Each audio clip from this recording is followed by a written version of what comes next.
This is Bill Nell speaking. Welcome to the truth about the Philadelphia experiment. You're about to experience an amazing story. It's a story that I've spent many years investigating.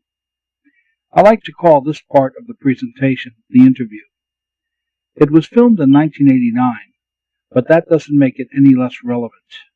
In fact, it's become more relevant.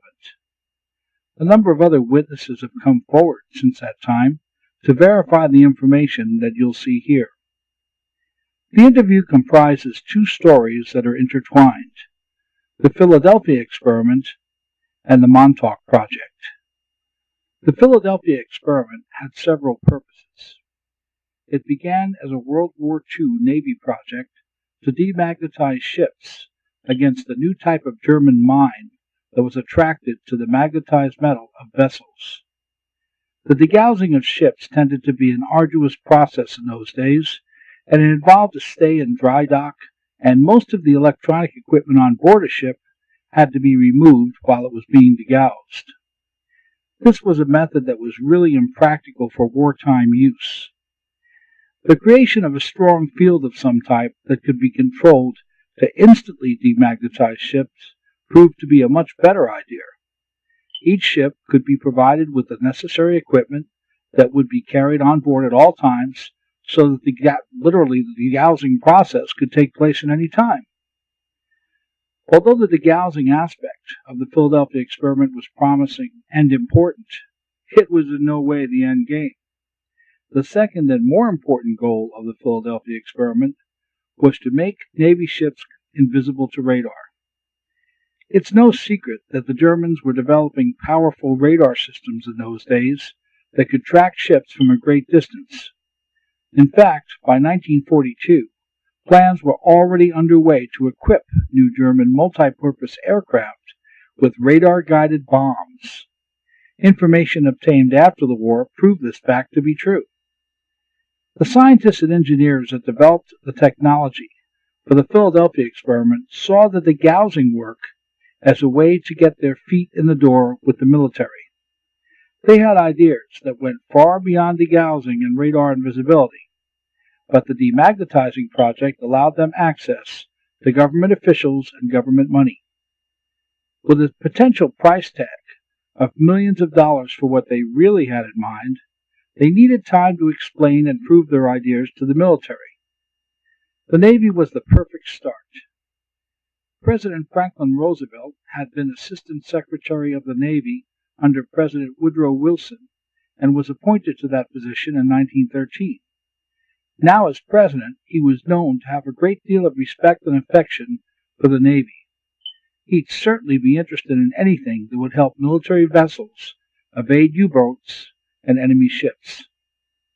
You'll hear more about the history of the experiment during the interview, but the end game for the scientists and engineers involved was complete invisibility and more. With a one-time chance at millions of dollars in government money that would likely go away after the war, they had a chance to take pet theories and ideas and turn them into reality. Knowing how notoriously skeptical naval officers were about new technologies and ideas, they had to prove that the ideas could work, and did so by staging demonstrations and tests over a period of time. Not all the tests went well, as you'll see, and it was obvious that more control over the new technology was needed, but the scientists and engineers involved produced results that the Navy could not ignore. The Institute of Advanced Studies at Princeton University in New Jersey was the home of most of the scientists and engineers involved with the Philadelphia experiment. Einstein made his home at the Institute and is said to have been involved directly with the experiment. It's a historical fact that he was under contract to the Department of the Navy during World War II. The work he did for them remains secret. Other great minds, like John von Neumann and Nikola Tesla, were also involved. A number of the prodigies who worked with these great minds also worked on the Philadelphia experiment. I tend to believe that the entire saga began because these prodigies urged Einstein and others that they worked for to pursue the practical application of theories they developed at the Institute by contacting the military. If these theories could be proven true, there could be a chance at millions of dollars in government money, and actually this would be a chance for the prodigies to establish their own reputations and their own areas of development using those much-needed government funds.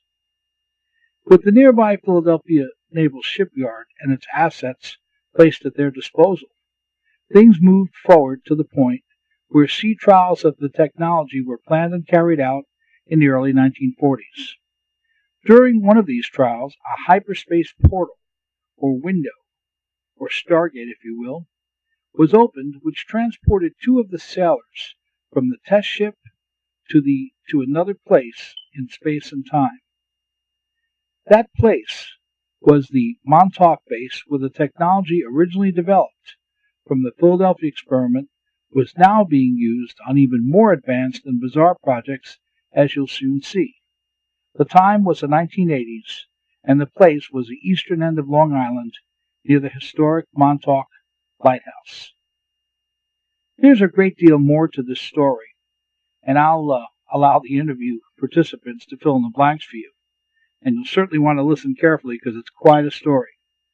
When I first went to this special event, I must say I was skeptical and ready not to believe most of what was going to be said, simply because it didn't fit into what I thought about technology and government and things of that nature, even though I've been a paranormal investigator for many years and investigated a number of outrageous UFO claims, some true, some not. But I did approach it as objectively as possible. And in fact, as you'll see, I brought people with me to help verify these claims. But let me give you a little bit of information about the people that were involved in this interview session. Let's begin with Preston Nichols. He was born on Long Island, New York, in 1946. He has degrees in parapsychology, psychology, and electrical engineering. Preston worked for most of his life in defense electronics and wound up at Brookhaven National Labs and AIL. In 1968, Preston's involvement with Montauk began. He got involved with the tail end of stealth research at AIL. Preston was told that the research started right after the Philadelphia experiment. He actually read the final report of Project Rainbow, which was what was known as the Philadelphia experiment in those days. The report named the Cameron brothers as being the Navy liaison in the experiment. Next, he got pulled into the Mind Sciences project at Montauk. They were working on interfacing a person's mind to a computer. Preston worked with Al Bielek on the psychic aspects of the Montauk Chair and the Montauk Boys program. Preston trained the Montauk Boys to be PSI warriors. The Montauk Chair used subtle quantum fields to read a person's thoughts. The psychic would lay in the chair, go into a trance, and a group of coils picked up the emanations. A bank of radio receivers designed by Tesla could pick up and digitize the thought, turning thought into computer code. The radar tower was used to turn thought into reality. This chair was used for many purposes. One was to open up a vortex for time travel. Many Montauk boys were lost due to the initial testing of the time vortex. Now let me introduce you to Al Bielek. Al Bielek has led a life that most would not choose to lose. While many would think that time travel, meeting aliens, and working on secret projects are exciting ventures, Al paid a big price for the privilege. Because those who set the agenda wished to keep their activities secret, Al was robbed of his family, his memories, and ultimately his identity. They used advanced technologies to erase what was dear to him. However, their technologies were not perfect. Slowly but surely, the memories came back to Al. Al started meeting others who had been through the same process, and ultimately a flood of memories returned that would allow him to tell his story in his own words. Al has been involved for many years in electrical engineering.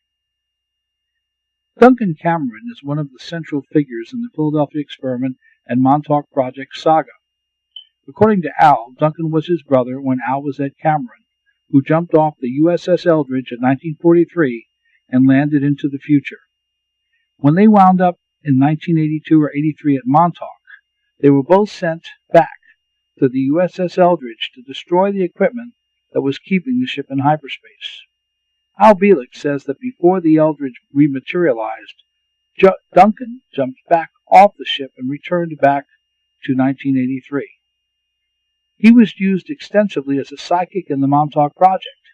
He became one of the principal psychics who manned the Montauk chair. The chain was used to create and hold the frequency required to perform the time travel and mind control activities. If this plot, if you will, sounds suspiciously like the theatrical movie, The Philadelphia Experiment, it should. It's thought that the movie came out at a time and was produced at a time when basically the story of Montauk was going to come out anyway, because despite all the brainwashing techniques that were being used and thought masks, some of the people remembered. And what a great way to have plausible denial if a movie were to come out before anyone talked, and the movie was obviously portrayed as a fictional story, so that anyone telling a story after that would be thought to be claiming something that was nothing but pure fiction. The interview was filmed by me in the Long Island home of a friend of Preston and Al. With strange cargo vans circling the neighborhood while the session was conducted, on a chilly day after Thanksgiving in 1989, and lots of nervous participants, I filmed as best I could without special lighting or anything that might detract those present from the task at hand. I was able to use microphones placed near those that were involved, so the sound quality isn't bad. Among those present at this sort of micro event were a small, specially invited group of paranormal researchers, psychics, and journalists. A friend of mine who wrote a number of technical manuals, including some for the space shuttle, and also worked in the defense industry, was there to provide me with verification of the technological claims by Preston and Al. Not only did he verify it, but hearing the story kept him up for days afterward and made him wonder why he and others working on government contracts were not allowed access to this amazing technology.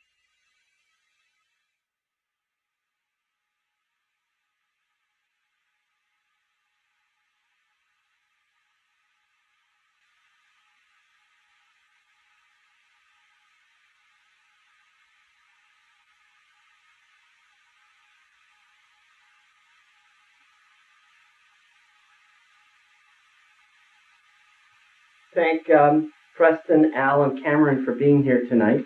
Really, I mean, for all of us eccentrics, we are thoroughly pleased to hear about the Rainbow Project, the Philadelphia Experiment, the Phoenix Project, all that good stuff. And so I guess you can all take it the way you want, as one after another, while he puts on his sunglasses. And this is really, I think, a memorable event.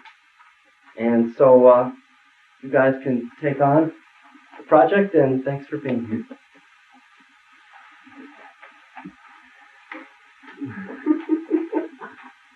Go ahead. Preston, why don't you start? Yeah. All right. Well, we're here tonight. We have with us Mr. Bielek, who is from the Eldridge for the Philadelphia Experiment, the older fellow that went back to 43. We also have with us Mr. Cameron, who is also off the Eldridge. Two of the craziest people in the world. Now, compliment. They're not so crazy, they survived. We're here at the auspices of the, what's it, Galuppi? Yeah, Filippo Galuppi. Galuppi brothers. Right. We're here in this nice, beautiful home in Blue Point. This home has to be at least $250,000. I hope so. 3/4. Or $750,000, whatever. And I don't know what we're going to talk about. Why don't you start with what Montauk was about, how it tied into the Philadelphia Experiment. Right. A brief synopsis, maybe, of the... Okay, first of all, I got to find the However, you want to start with Philadelphia and then go to however you want it, how it ties in. I first have to find the power cord. I got a place to plug this power cord in and start up the tape recorder. Go. There, plugged in. Alright, way back when. Let's start with the Phoenix Project. Phoenix Project is a carry-on from the Philadelphia experiment. That was Can you hear them? Can you hear them okay? That was a silly little project that the Navy did back in the 30s and the 40s, attempting to make a battleship invisible. They wanted to make an aircraft carrier invisible. They threw the switch one eventful day, and the ship went into hyperspace, caused all sorts of problems for the people on the boat. Navy said the thing's a huge failure, it's a huge success, but it's also a huge failure, and they shelved it. In about 47, it was decided, the government can't leave this thing alone. They got a wild effect that they wanted to study. So in 47, they reopened it and started up with what we came later to know as the Phoenix Project. It was originally the Rainbow Project. It was moved to Brookhaven National Laboratories, and Dr. von Neumann and all his associates, this was long before any of us were involved in it, started to replicate this thing. Out of the Phoenix 1, the early project, came the stealth technology, which I cannot talk about. Either of these two guys could talk about the stealth technology, but I cannot talk about it because of my job. And also came out all sorts of energetic little toys, such as radiosondes. What is a radiosonde? Well, if you remember all back when we were kids, we saw these little white plastic boxes that had a white bottle hanging down on it that they connected to a little red parachute, filled up a balloon with helium, connected the whole thing, and up in the atmosphere it went. The government told us, hey, this thing is a weather data package. It has a temperature sensor, has a humidity sensor, and it has a pressure sensor in it. And this thing will ultimately transmit temperature data, humidity data, temperature data, reference data. And the switching was controlled by the barometric pressure at the height by what they call the baro switch. This thing used a very unusual type of pulse modulation. In most cases, they used a CW, continuous wave oscillator, and pulsed the thing off. The pulse was pulsing it off. This turned out to be a very efficient conversion of electrical energy to etheric energy. Now, I very recently started collecting radiosondes. I don't know why, but I did. I walked in with a radiosonde, and one of the associates at Space-Time Laboratory says, things are a weather control device. So, of course, that piqued my interest. I'd already known that the humidity sensor was terrible. Its accuracy was a lot to be desired. I'd known the temperature sensor was terrible, and its accuracy had a lot to be desired. And the other unusual thing that I'd wondered about is, I can get all the radiosondes I want. I've never ever seen a receiver for them. So, we first did a quote-unquote psychic reading. See, at Space-Time Laboratories, everybody uses CAD, computer-aided designs. At Space-Time Laboratories, we use psychic-aided design. So we had a number of different psychics read on the radiosondes. Weather control device, doorbuster, orgone enhancer. That's the readings that came through. So I got very interested, and I started to ask around about radiosondes. The next thing I found out by word of mouth is these things were designed at Brookhaven National Laboratories up in Long Island, New York, just up the road from this place. And I started to talk to people I know at Brookhaven. Ran across a retired gentleman from Brookhaven who wishes to remain nameless, so I won't name him. He'll stay anonymous. He told me that the design was originally done by a character by the name of Wilhelm Reich. Of course, that piqued my interest even more. Wilhelm Reich. The story goes that in about 47, Mr. Reich handed the U.S. government a weather control device, a little package that would do door busting. He felt that if he could reduce the amount of door and increase the orgone in the storm wouldn't be violent, it wouldn't have winds, and it wouldn't do the damage. It would be a less violent storm. What is the DOR? Deadly orgone. Dead orgone. That's the bad stuff. And where does that come from? No one really knows where it comes from. I've heard a number of theories.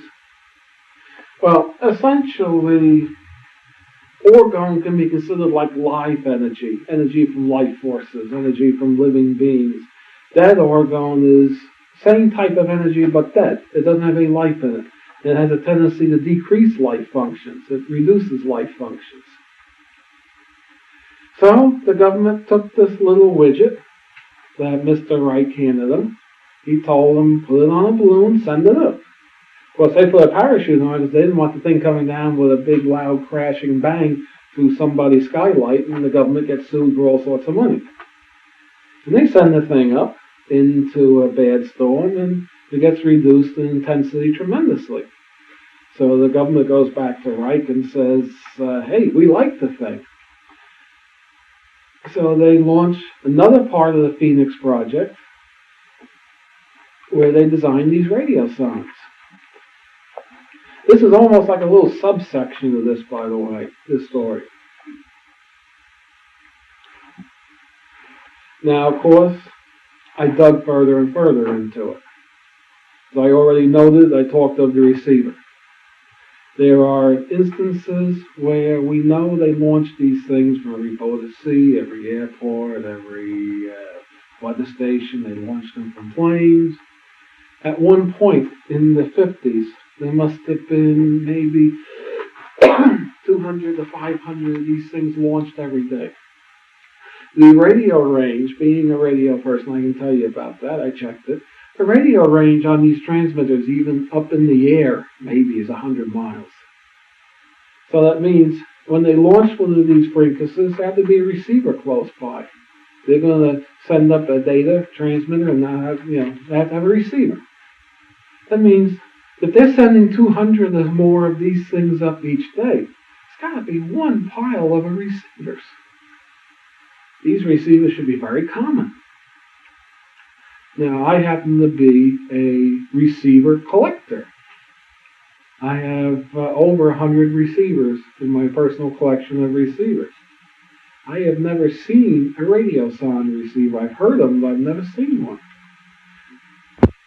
I got almost every other receiver that was used in the 40s and the 50s by the military. I have a question.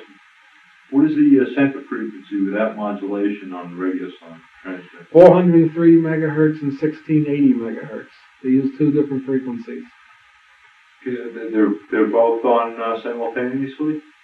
Huh? They're both on simultaneously? No, it's one or the other. One for primary and one for secondary? No, it's one transmitter or the other transmitter that's in the package. The early ones are on 403.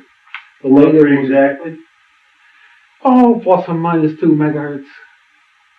And the later ones are on 1680, plus or minus about 6 megahertz. They were crystal tuned or? No, they're just free running oscillators. Free running oscillators. The 400 megahertz, I was going to get into the details, the technical details, how the radiosonde worked. Alright, this is a good time to go into that. I don't have any illustrative material, so I'll have to attempt to describe to you people how the circuitry worked. It's a very unique system that they had. Essentially, the temperature element was a thermistor type. It is a negatively varying resistance with the temperature. As the resistance goes up, as the temperature goes up, the resistance goes down. Now, I had a mass spectrograph done on one of these thermistors, and I compared it to a YSI thermistor. And they both have carbon in them. They both are essentially carbon, but the radiosonde thermistor had some silver in it, it had some gold in it, had some platinum in it, it had some iridium. I'm trying to remember the other two elements it had. It has a fair amount of silver in it. Silver was about 10% by weight. Now, for a thermistor, it's not going to make it any more accurate. If anything, it's going to make the curve go really strange. You're doping it with metals like that. Of course, you read Wilhelm Reich literature, you'll find that Reich used sensors that had gold and silver in them. So that's one interesting note there. The humidity element is a plastic plate with silvered edges with a grid of conductive lines going across the plastic plate. You know, this way and this way. You know, this way, this way, this way, this way, this sort of thing. They put on it a very odd mix of chemicals. The chemistry lab has not come back yet what the mix of chemicals is they put on it. Now, the unusual thing about the temperature and the humidity element is most electrolytic resistors I've ever seen, the resistance goes down as they get damp. These things, the resistance goes up as they get damp. Now, what we're theorizing at this point, which we've proven from the esoteric side, we have no physical data to back it up, is that the thermistor rod, the temperature sensor, the temperature rod, acts like an antenna for the door. It acts like a door antenna out of phase. That's the dead orgone.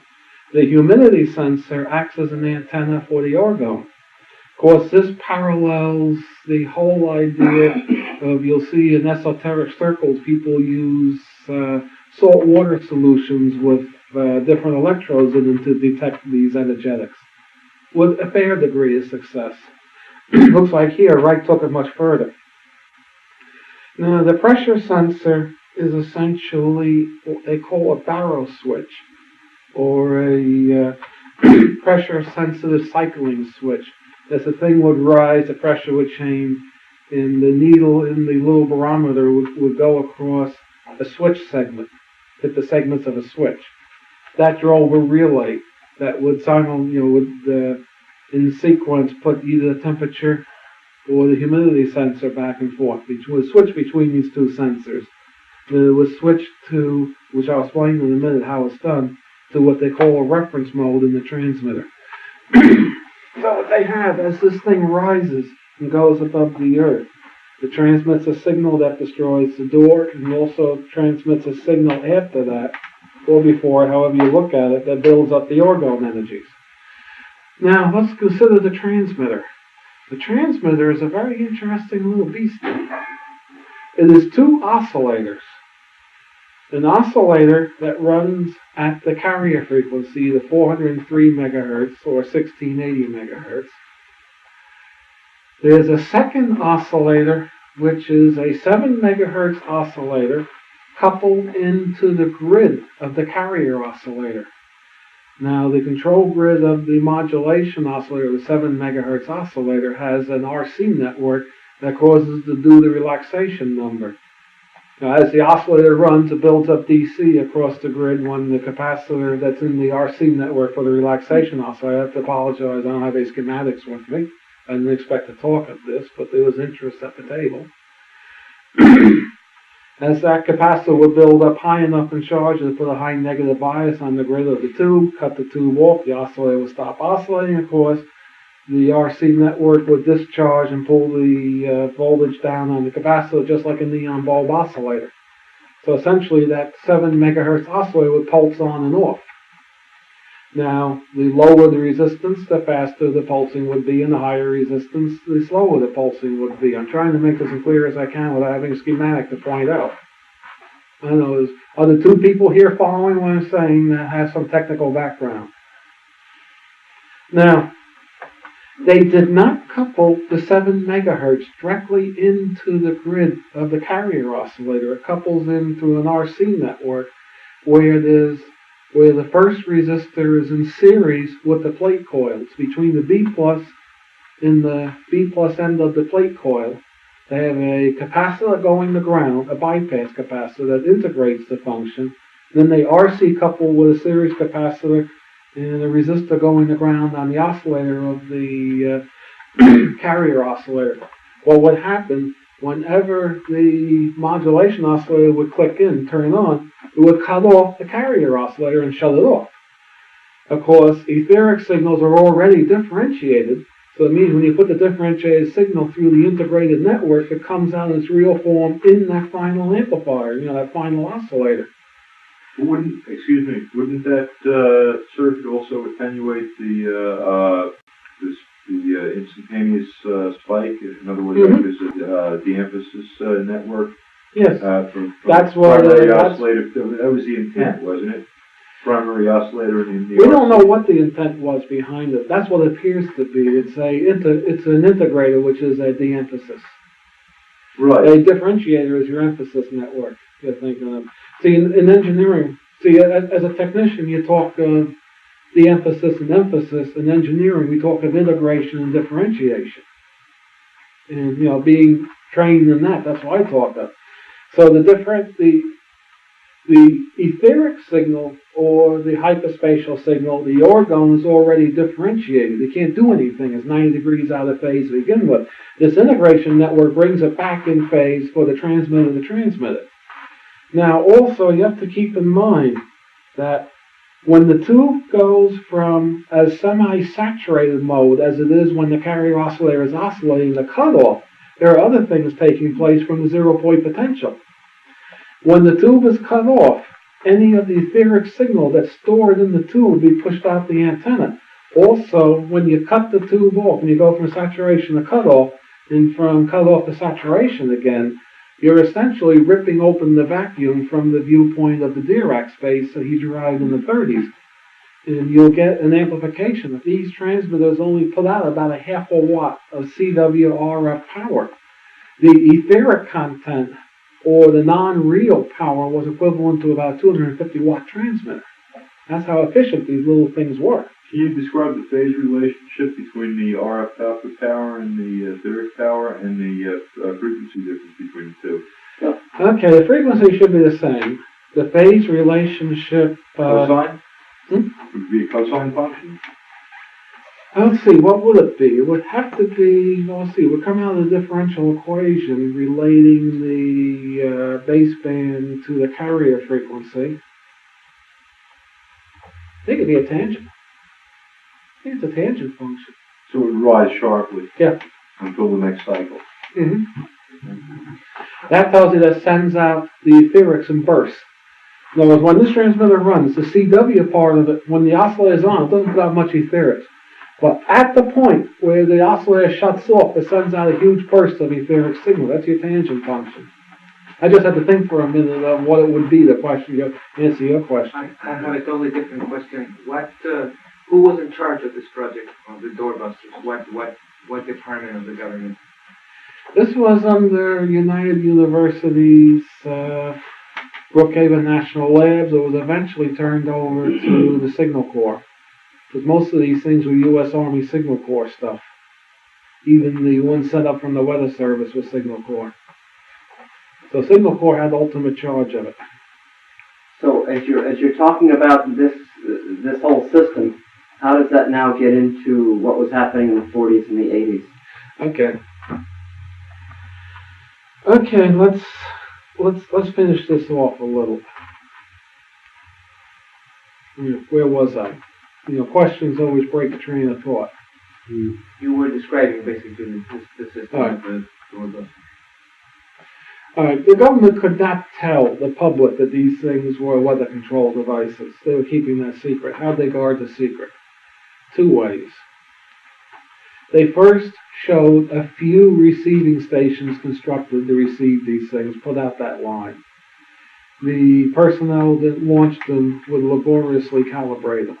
Thirdly, the special tube that's in the radiosondes, they would list in the tube manual as a whole bunch of baloney. Essentially, they'd be saying that only a few hours of life. That means that the ham over there picked one up, looked at the tube manual, a 7533 is only going to last a few hours, he's not going to use it. And that worked very well. As I already mentioned, I've never seen a receiver. That says they didn't use a receiver with these things. This is why, this is the hard data, besides the psychic data I base that the story is correct. Alright, what we're seeing here actually is in actuality the genesis of the Montauk Project. The Montauk Project was Phoenix 2.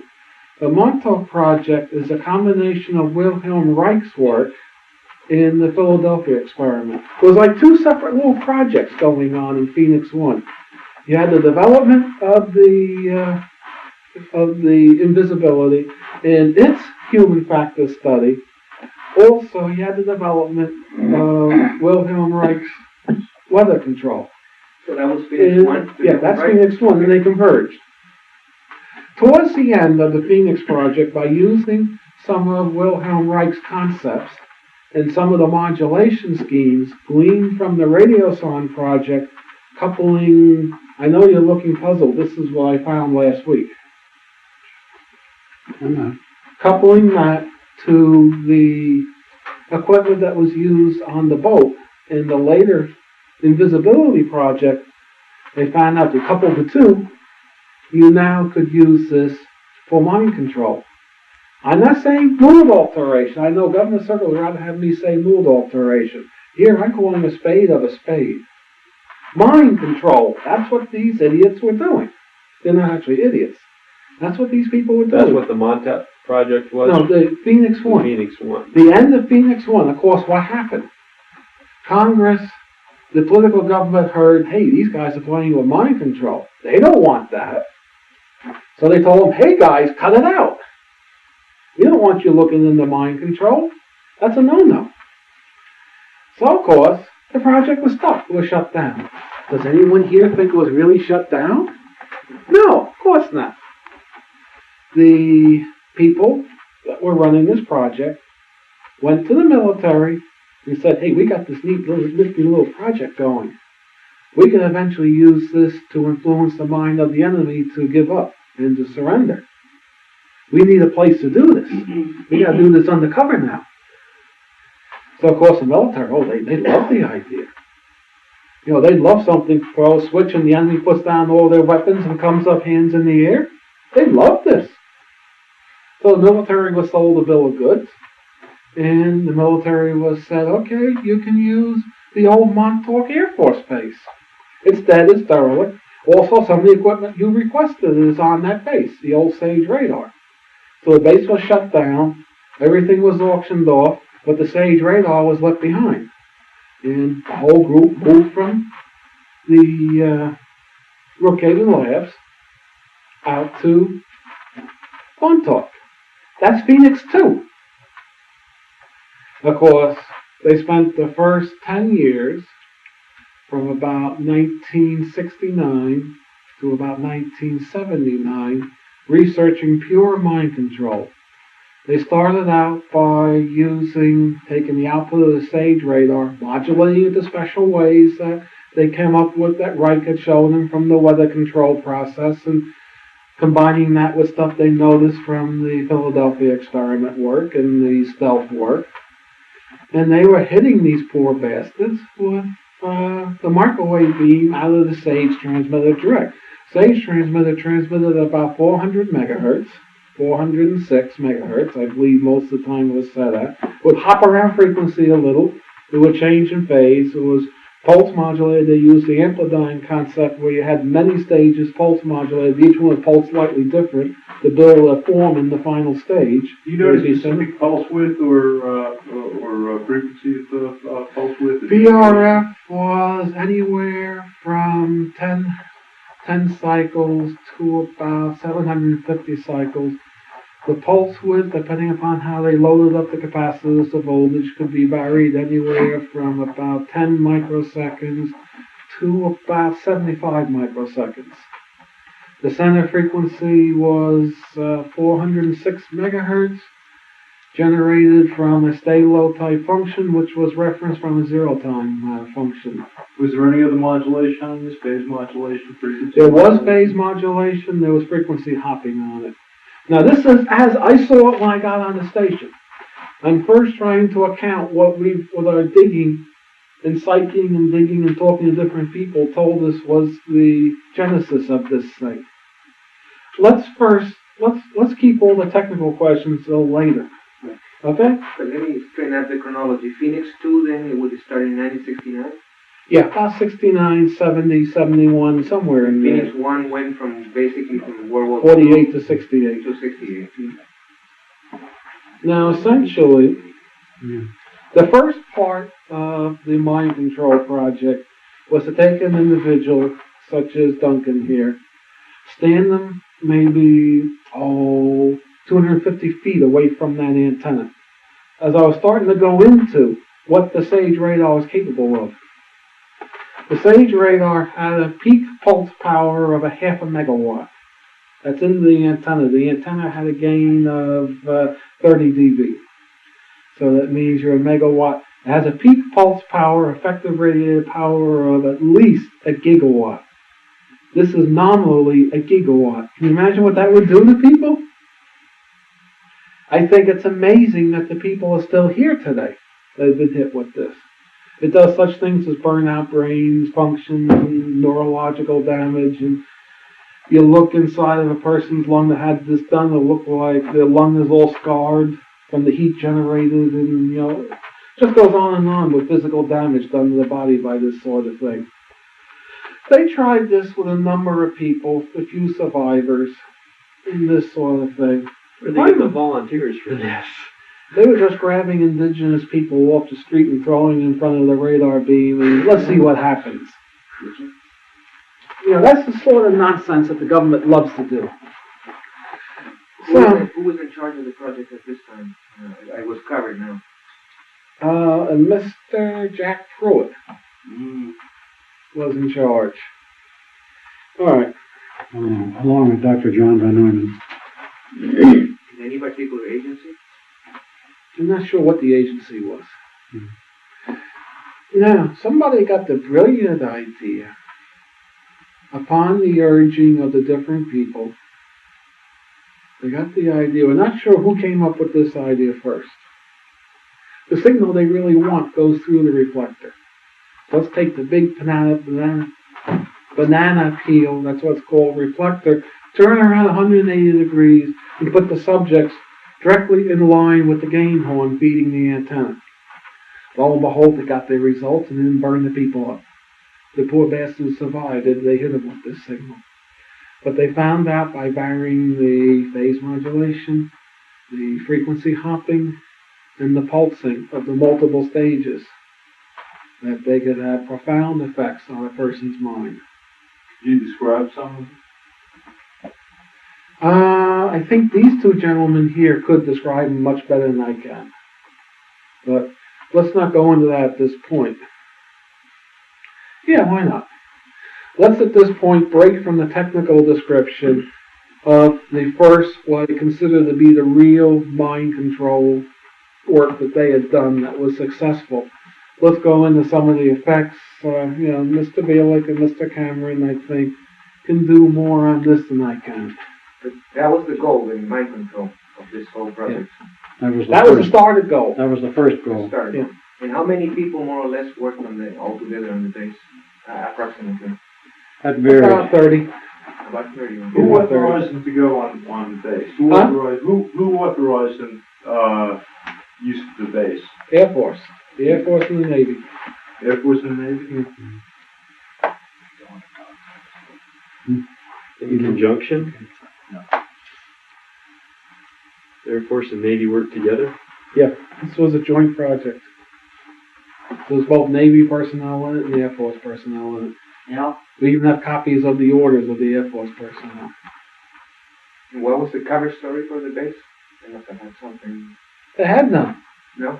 It was a derelict base. It was abandoned. It was turned over to GSA as surplus In 1970. around 69-70 when they shut down all the SAGE radar systems. That, in other words, there was a non-existent operation. Right. There was no government coverage for it. There was no government payment. There was a surplus base which allegedly had nothing on it. So it was the perfect cover. Where'd they get the funding? It was totally private. Yep. Private corporations? Essentially. It didn't originally come from corporations. It did in the later phases. The original money came from the Nazis, the Nazi government.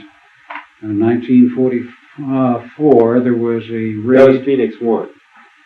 No, that wasn't Phoenix No, not 1. Phoenix 1. This is Phoenix 2 and Phoenix 3. Really? Yep.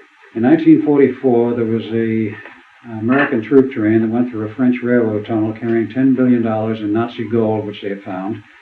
This is documented in a movie on the whole Patton scenario, in which this train was dynamited in the tunnel, killed 51 GIs, and of course Patton, who was then in Europe, decided he had to investigate this. He couldn't understand how an American troop train in the Western Territory was dynamited in a French railroad tunnel. And he was concerned about the loss of 51 GIs, and also, as it turned out, $10 billion in gold disappeared. That was $10 billion in the valuation of the then existing European prices of $20 per ounce, not 400. The gold disappeared. It turned up 10 years later in the U.S. at Montauk. This has been verified since. And that money, that gold, was used to finance the project initially, and for many years, because the value went up, as the value of gold went up, to approximately 100 billion plus. And they spent all of it and ran out of money. That's when they tapped ITT. And that's when they tapped ITT, who then from that point on funded it, because ITT was owned by a certain German group known as the Krupps. Okay. And that was, again, the same Nazi connection. Now, in terms of personnel, many of the scientists, the civilian people and scientists there, were all ex-Nazis who came from Nazi Germany, either after the war was over with Werner von Braun, or were snuck in before the war, as was Dr. Unterman and a few others. But the whole thing was basically a civilian project run by the Nazis with a U.S. government surveillance, you might say. The intelligence community knew what was going on. The CIA monitored everything, as probably did other government intelligence agencies. But the field of players, if you will, those who actually operated on the base, was small, 30 to 50. And the funding was entirely private. At a very later stage, after the whole thing was over, then, I mean, after 83, there was some investigation started by a certain senator from Arizona, I think his name was Goldwater. They couldn't find any trace of government funding, no government oversight committees, no payments of money of any kind, no appropriations, nothing. They went absolutely bananas trying to figure out how a project of that magnitude and that scope could have been funded when there was no government money. Thing the senator would like to know. That's right. See, Pruitt was Air Force. He was an Air Force colonel, I believe. How did you get Air Force personnel assigned to a derelict base? Right. Pruitt had his office in the Pentagon. I found that out through other connections. And he was the basic director through the whole of Phoenix 2 and 3, though actually they had two directors. They had the so-called psychic metaphysical director, which was Pruitt, and they had a hardware electronics director, who was originally Dr. Van Neumann. And after he left, Dr. Unterman took over, Hermann C. Unterman from Germany. And they also had an electronics expert who, through most of the period of time, was a Dr. Matthew E. Zarrett, who came in with Werner von Braun in 46. In fact, I understudied the man, strangely enough, in New York College of Engineering in Newark, New Jersey. He was my college prof there. And I didn't know a thing about his connections or his background or that he had come from Germany. Lo and behold, he turns up there. Private funding all the way until, well, actually 100%. 78. Until it was over, there was still private funding through ITT. Oh, I'm sorry, yeah. Government never spent a cent on it. The gold, I think, ran until about 78. Approximately ITT that. got heavily in about 78, 79. One of the reasons why they ran out of money was the fact that there was eventually not one base, but 25. Yeah. All SAGE bases, 25 of them were utilized for the same program. The They were money running in all- parallel. And eventually they shut down until the end, I believe. That is the info we have, is there were only 3 still operational, and they were tied together by satellite. But they shut down quite late in the program. Yeah. They shut How down. recently were they operating? When did they finally shut down? The last of them shut down August 12, 1983. That was Montauk. And that was Montauk. It was the final. Oh, When it so- went down, it shut the other 2 or whatever that were still operating with it via satellite down. So Well, when Montauk went down, they had to go down because that's where they got their zero time. from, correct. Was from Montauk. Yeah. Montauk was the key station. Yeah. So they automatically went down.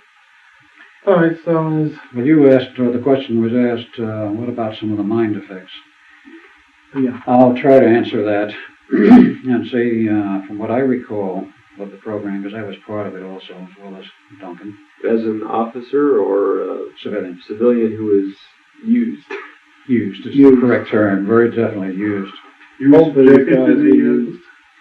Well, yes, I was subjected to the, let's say, the mind control field, not as I initially went in the program, because they wanted me at one point for my psychic metaphysical abilities, and you don't subject a person who is a sensitive to those kind of fields because they know they will wipe them out or alter them so drastically that they're useless. But they assigned me to a particular part of the program involving the indoctrination of the younger recruits, we'll put it that way.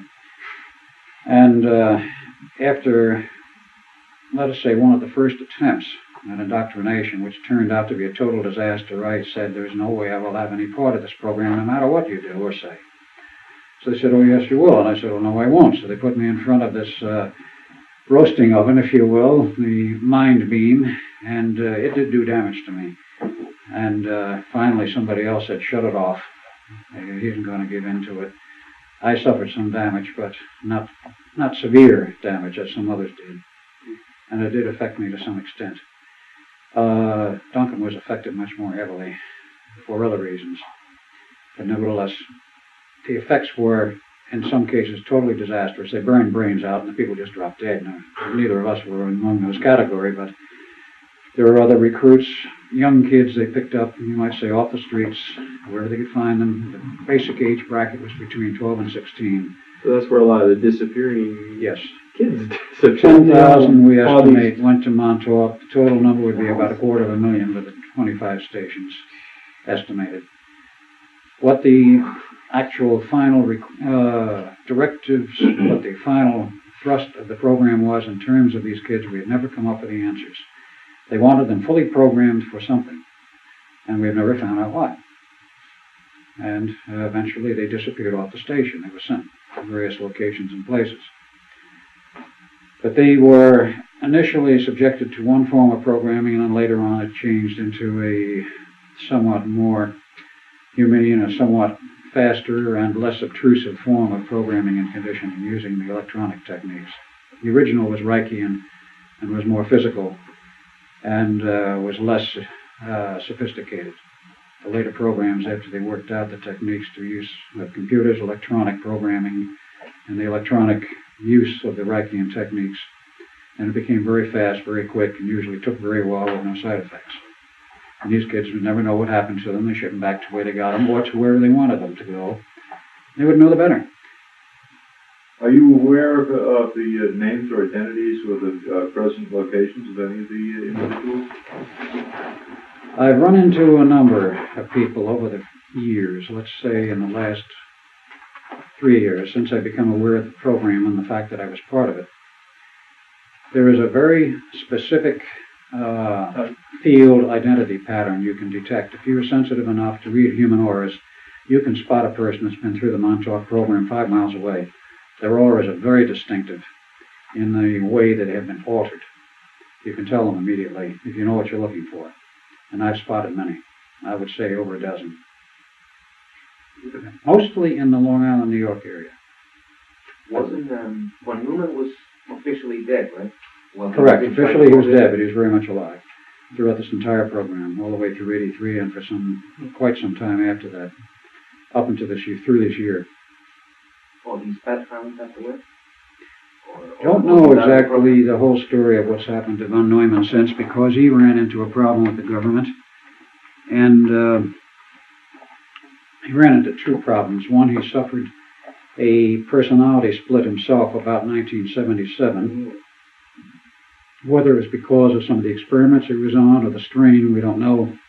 But he resigned as director. He said he was no longer fit. The government wouldn't leave him alone. They wouldn't let him leave. They said, you will remain as a consultant, which was agreeable to him, to the balance of the program. Because there were other reasons why he had to be there, which goes back into the whole Philadelphia experiment. But he remained on as a consultant. At the end, he told them, he says, when this program is over, he says, I'm not going to work for the government again ever, no matter what you say. He says, I'm through with you. He says, I want no further part of any of your government operations. And he retired to his little farm and led a relatively peaceful life for a period of time until he was harassed again in the last year, year and a half.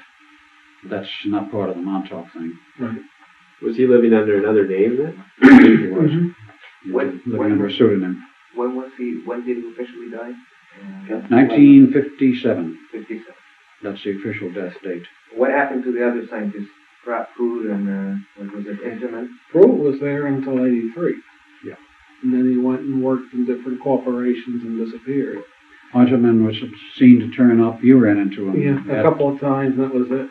Yeah, and then he Other than disappeared. ran for the hills, I think. Most of them did. They ran for the hills. Well, let's continue on the description of the Phoenix Project. I just have one more question about the Montauk. Were any of the subjects given psychotropic substances? LSD, I don't know.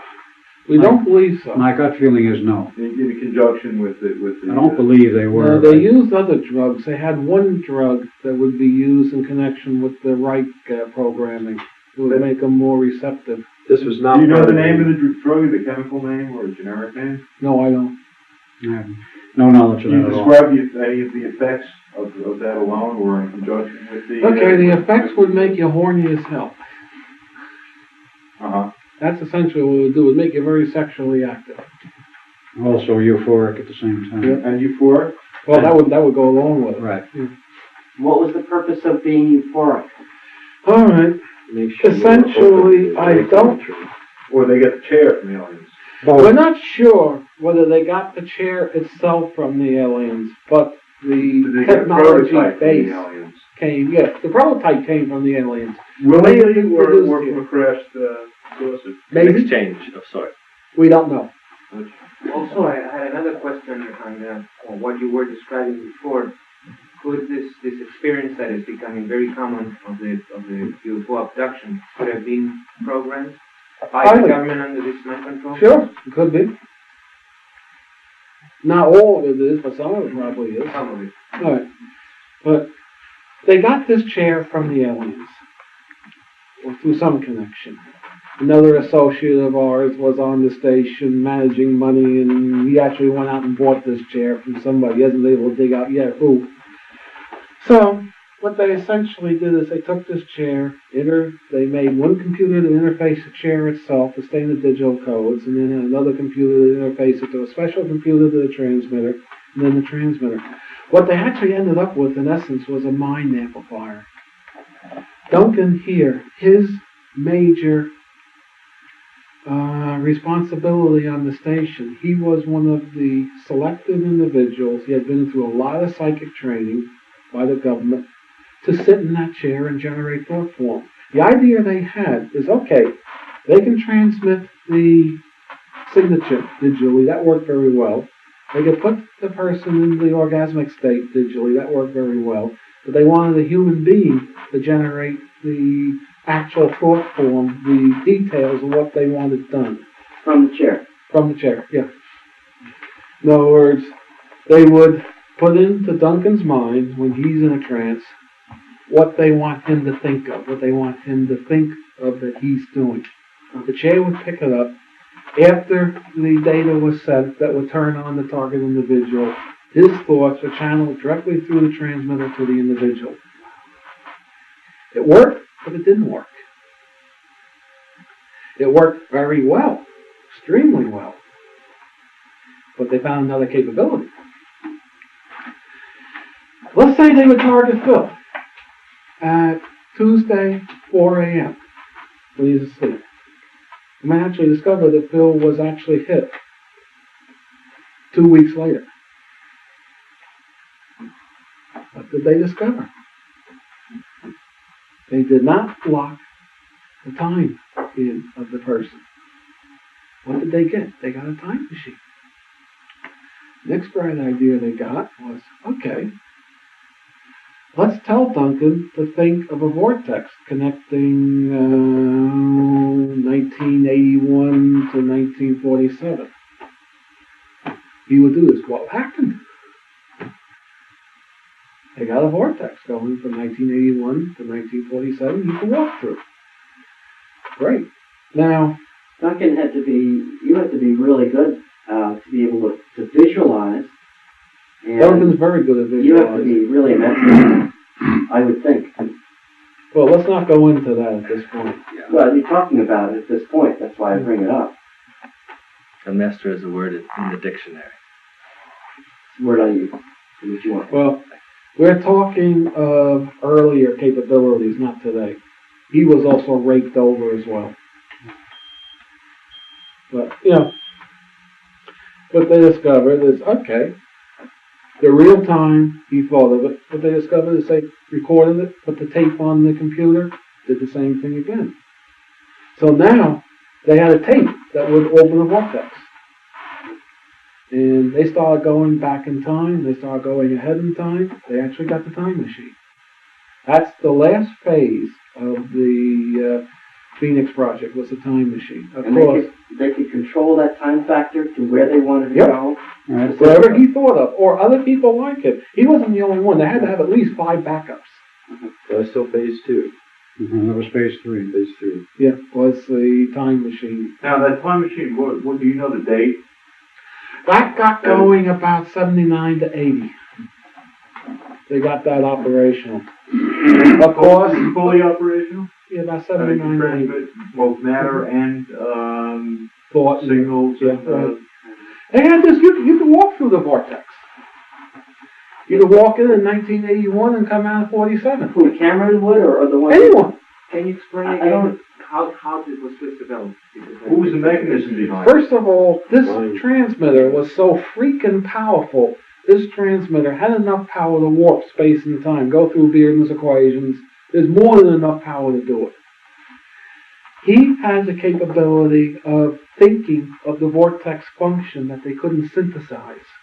They didn't know how to synthesize that vortex function, but he knew. Innately, inherently, he knew how to do it. Can it be mechanically synthesized right now? I'm sure they got the tapes. I'm sure they got the tapes. Now, also, things they did was they would have the subject that's sitting in the chair think of a creature. And that creature would precipitate itself. They would have the subject think, there's a car coming up the road, stop the car. The car would stop. There'd be no electrical activity in it. They would have the subject in the chair think of change the direction of the fish. And the fish would do this sort of thing. They would have the subject think all the animals on Montauk Point are going to charge into the town. There's records of that even to this day, of all animal life coming off the point charging into the town. There'd be, you talk to the local kids, now they're young adults out at Montauk, that lived out at Montauk, you'll find out there's rumors of kids hearing big things stomping around the woods on the point. That's what came out of somebody's mind, precipitated through this huge mind amplifier. They almost had the power of creation. They could almost create a being. The problem they had is the being only stayed as long as the transmitter was on. Flip the switch. The being stopped all its mobility and faded back into hyperspace.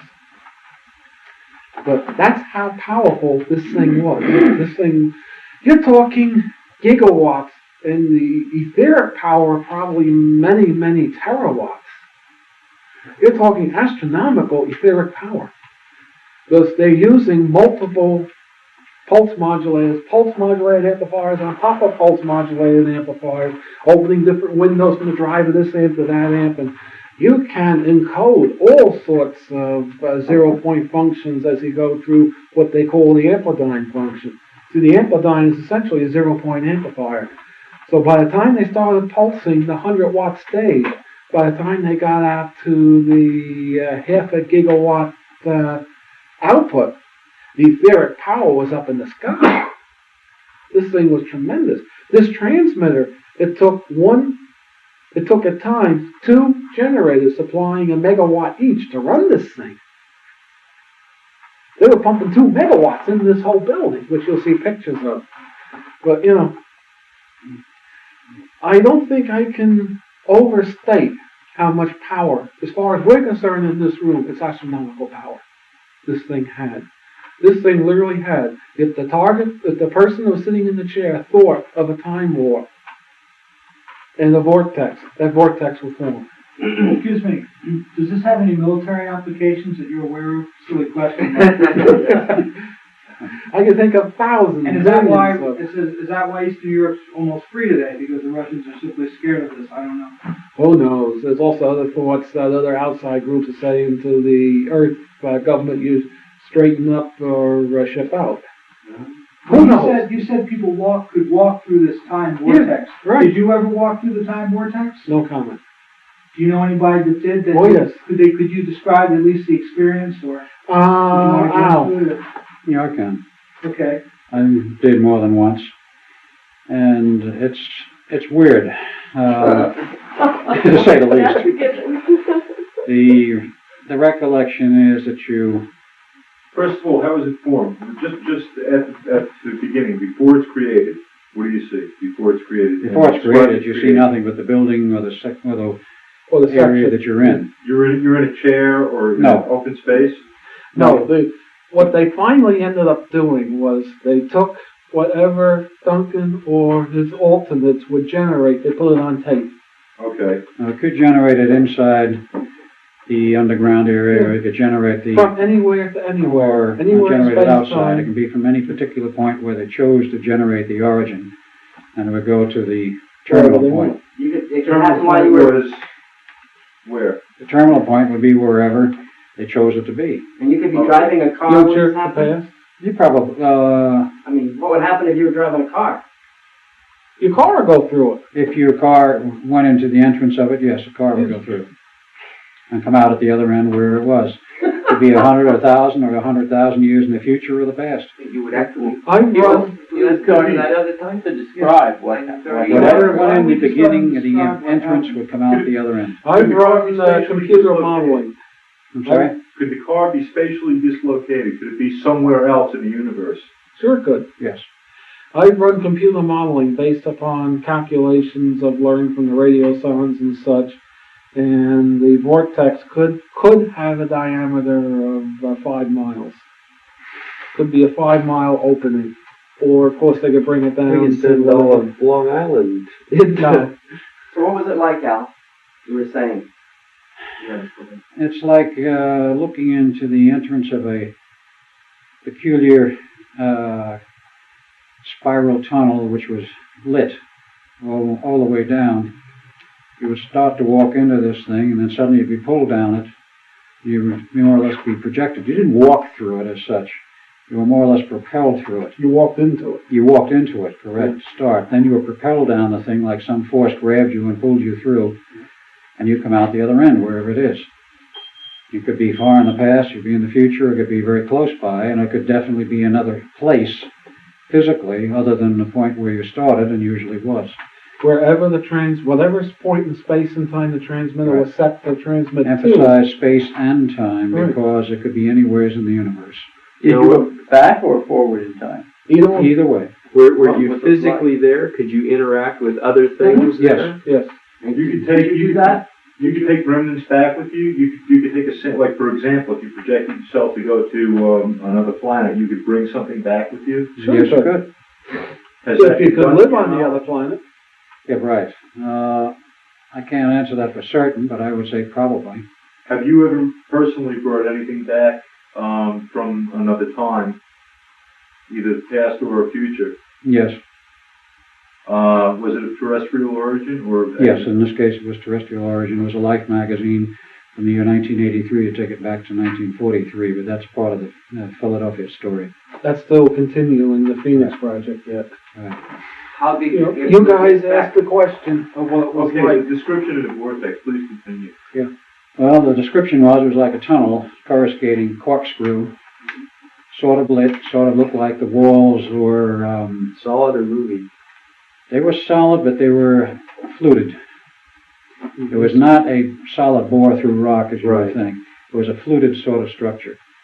And you would go down this, and you would be propelled down this tube, as it were, this tunnel, which was not straight. It was corkscrew. And it would not go in a straight line either. It would take some very strange turns, which you could not explain. But it did take turns, and you would come out at the other end, wherever you were supposed to come out, and meet somebody or do something at the other point. And did you have like a mission? Yes. Then you would return. Then when whatever you were doing was completed, the tunnel would reopen for you, and you go in the other direction. You walk back in it, go back to where you came from. Exact reverse of what happened when you went there.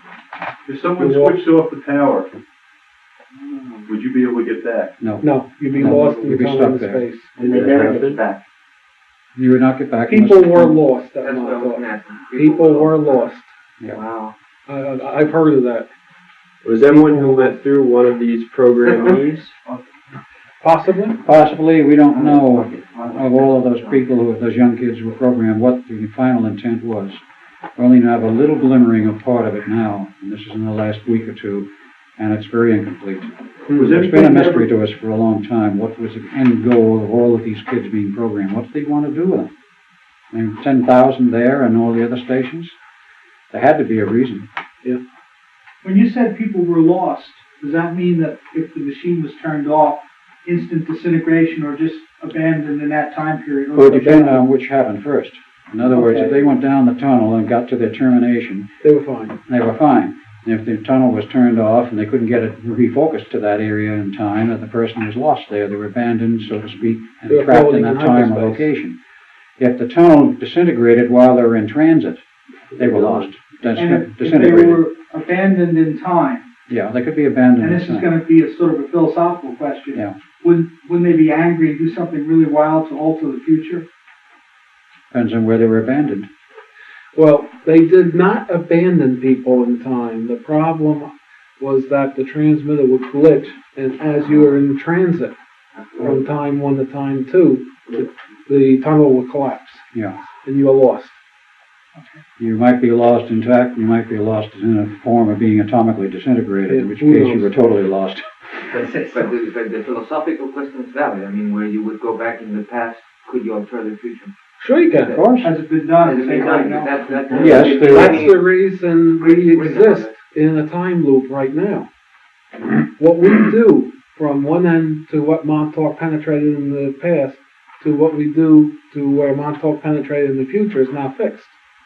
Because it's fed back on itself. It's now fixed.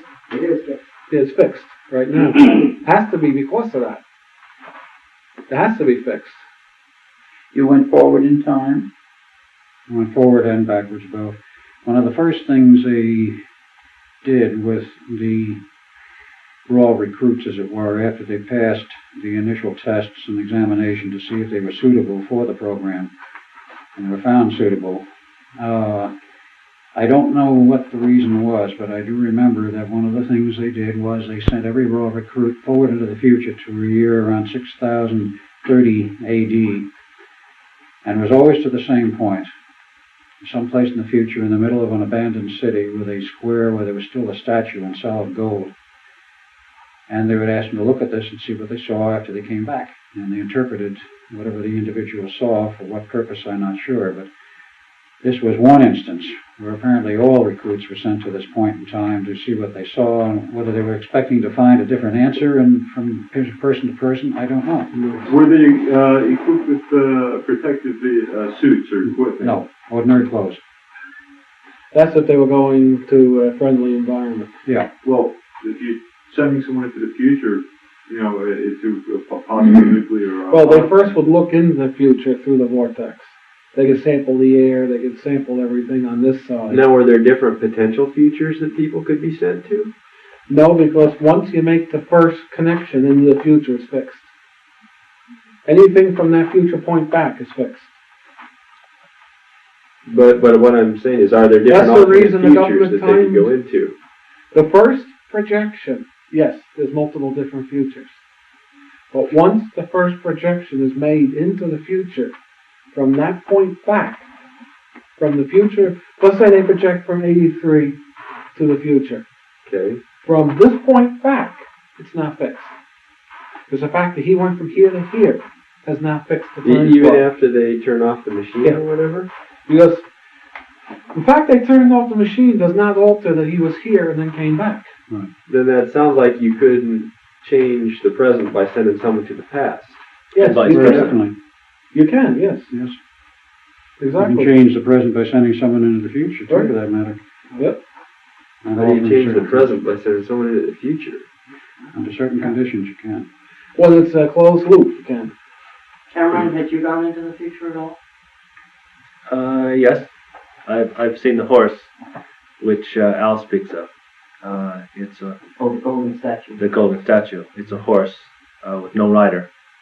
It's an abandoned city. It's sort of like a dream state.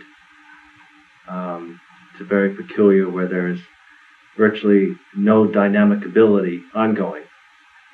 It's a very stationary, almost frozen state. No markings on the statue, no, you know what it was, what it referred to. I don't think I can say. Beyond that, you want to make any statements about anything else in the future that might interest people, or that you could talk about without doing damage? Only in the fact that when there is a function that is presented ahead, there are increments that from that particular point in time, which was propagated from, there will be effect back to the initial point of reference. That is the nature of the beast. As Preston spoke, once you have a reference, Once you close the loop. whether it be ahead or behind, that doesn't necessarily mean that that particular point in the future cannot be changed. Everything and nothing is possible. So If there along are those lines- changes that were going on in the future, you can't really do much about that yourself, could you? Oh, that's correct. Could it be just like a projection or something, or not the real future? Some kind of condition something- thing on the mind? To answer the question, depending upon what realism set of functions, however they be real or manifested or surrealistic, depending what function and what time line, there are many timelines and functions of realism.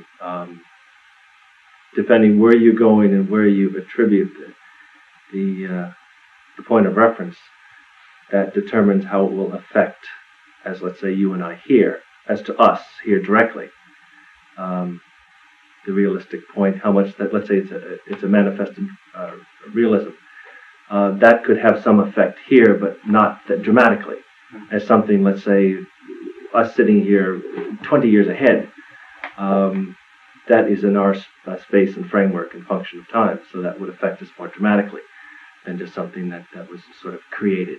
Okay, say that one psychic sets up a vortex to the future and we use that and then we shut that one down. If another psychic sets up a vortex to the future, will it go to the same future or can it go to a different one? They go to wherever the function is generated to go to. That's correct. Okay. There had to be people who were really controlling this very exactly and specifically. Oh, yes, surely. Very definitely. Very much. But what I'm saying is it'll go to a different place in time, but will it be on the same timeline, the same reality as the first psychic's vortex? As long as it's before the most furthest point they projected Okay. ahead, yes, it will be. In fact, the government is using that today to, the existing time machines still flow in the Montauk line.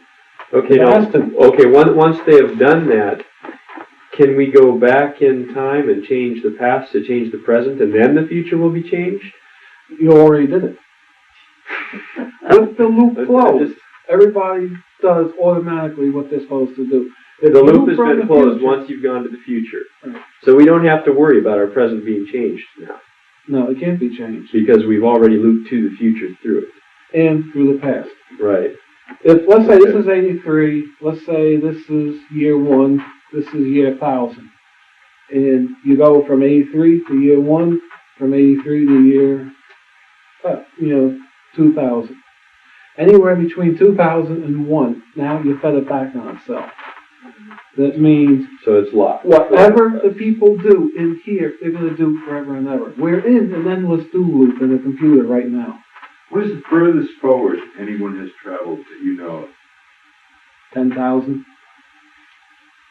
So that's all locked through 10,000. Unless the Can you vortex describe can be broken. can you describe any recollection of anybody you know that has traveled that far into the future? Nobody has ever gotten that far into the future and gotten into a real, almost like a running life situation, so we don't know what it is. As Duncan described, it always appears to be like a dream state where they hardly ever encounter any other people. What about, all right, as far as going into the future and encountering people on Earth, okay, how far ahead is that? Near term. I believe they've gone about 10,000 years ahead. But you still... and encountered people. No, what I'm saying is encountered something other than a dreamlike or a sublimated state. Interacted with people. How far can you go and get a tangible, real future? Or can you do that? No one's gotten a tangible, real future beyond 2012. 2012, 13, 14. Somewhere in there. Depends. Does that indicate that maybe things have changed so radically at that time that there isn't anything else to see? Something's happened. There is a very, very abrupt wall there with nothing on the other side. But the prophecies speak of the earth changes at those times. Curious, isn't it? Did you, in your travels, did you ever, Cameron, learn so much that for yourself it really was of value to you and not so much to others, but... Okay, you have to realize the intelligence at the particular time. I now can sit here and speak of this in a matter-of-fact terms. Right. When the project having to do with out in Montauk was ongoing, I was very much not myself. In control of other, control of other people, functions, forms. they control you. I beg your pardon. That's Right. correct. Right. In the control of, I should say.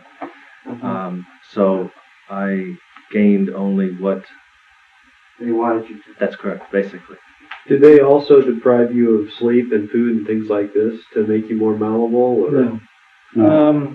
simply... Basically, that's sort of corny. Right. I don't mean to demean your question, No, I understand. but it was very elementary in the procedures that they did. How long were you permitted to stay in the time period?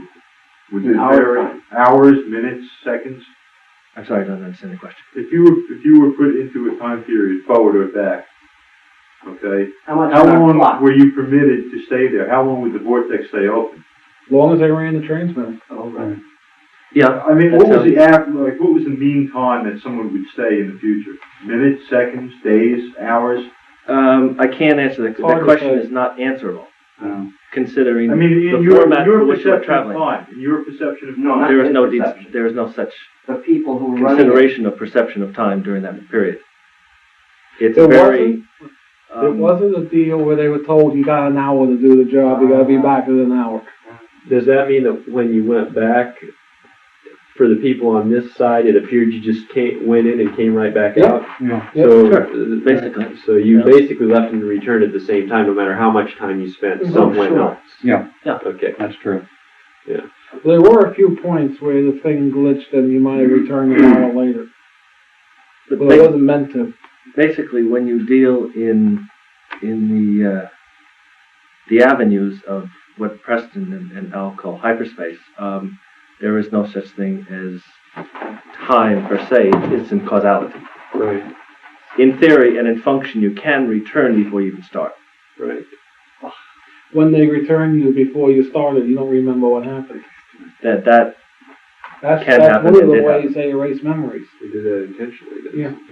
They have you do a job, go through the job, and then they return you to maybe milliseconds before you started. At that point, it becomes an isolated loop. You're detached from it. You can't even attach the Akashic record from that. Incredible. What was the shortest period of time that you know of someone traveling forward in time? Enough time to see himself coming through the vortex? Okay, you're again asking Preston. Okay. He has information of such. Okay. I don't mean to demean your question. I know that he has a lot of general information. You have specific information. So if anyone wants to answer that, the shortest period of time, like for example, if there's seconds between the time you enter the vortex and the time you arrive, could you put yourself in the future? For example, could you put yourself in the future 20 seconds or a minute or 3 minutes and meet yourself? Okay, what he's getting at is, can you project yourself, let's say 2 hours in the future, and then meet yourself 2 hours in the future. Right. Yes, you can. It's very dangerous.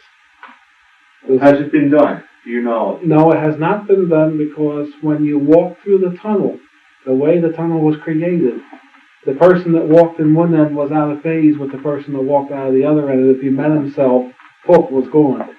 Like matter and antimatter? Yeah. Very much. Like, but not quite like that. Okay, just to add to something, when Preston says, in theory, this is what happens, indeed, it did happen. It did happen. Oh, sure.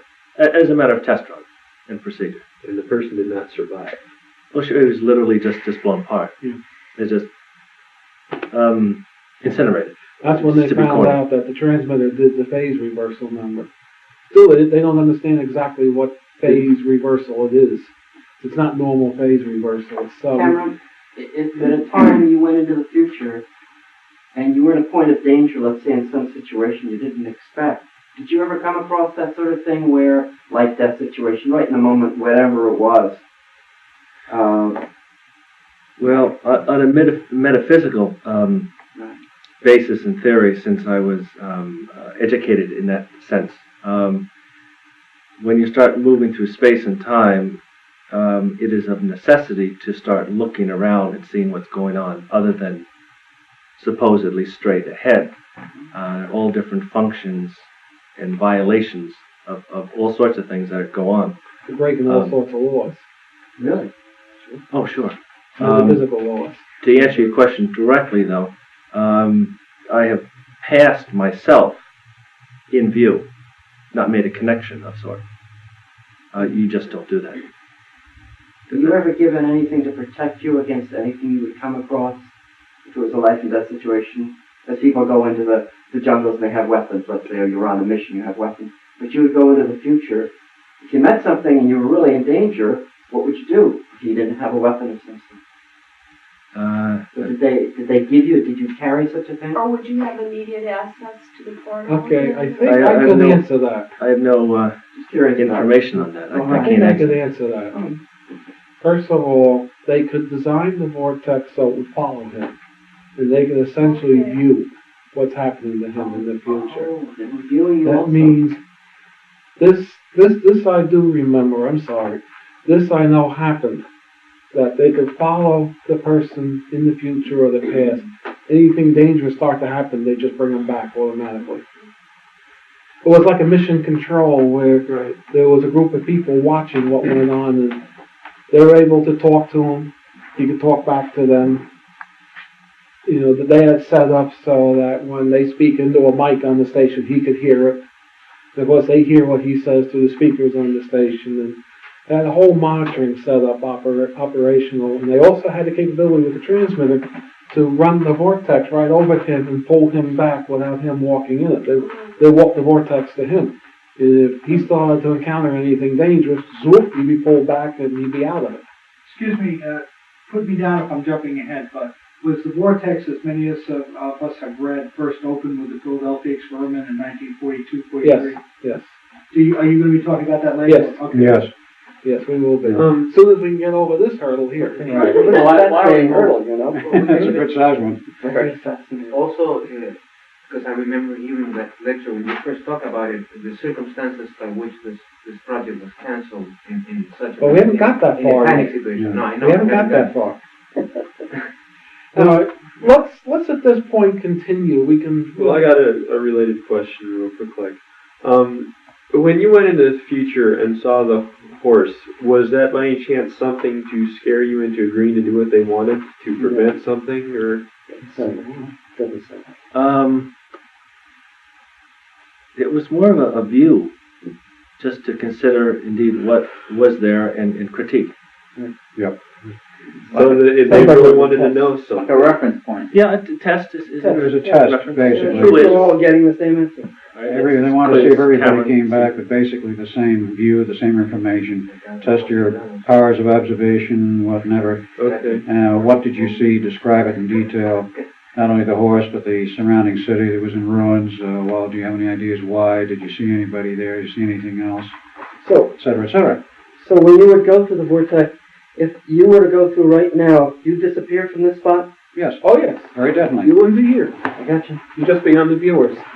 Right. All right. Let's continue. One more question. Could this system of a vortex without the technological trappings, but have been something similar to how Nostradamus or the prophets or whatever were supposed to see the future? Who knows? I mean, That's speculating. totally unknown. I assume movies were sometimes taken in the past. Well, movies can be made right off the viewers. Oh, really? They could do Yeah. that off the viewer? Sure. Like, The viewer was a video signaling. You put the viewer right onto a videotape machine. Wow. what kind of files must they have somewhere on all You must have Yes, some great home good movies. question. What kind Somebody of already See had 'em. movies. All right. Home movies. home movies? Yeah, that's a good Oh, one. what Good a stuff. file of home movies. Sounds like a right? title for a sci-fi movie about this. And question would be here, do you have any of these tapes? No. No. No. They were closely guarded. I know the tapes were made because I saw them, but they were Yeah, closely you guarded. you saw the tape? Well, I have to admit, I think I have to admit at this point, I was there too. Sounds like- I was the guy that built the transmitter. You know, rebuilt the transmitter. That's, See, they did the number on me where I would go to work. And then I would be taken out to Montauk. I'd do 10 hours work, then they would bring me back, run me back to millisecond or so before I left, and I never knew what happened. I had to reference to that period to pull my memories. And I have done it. I pulled most of the memories.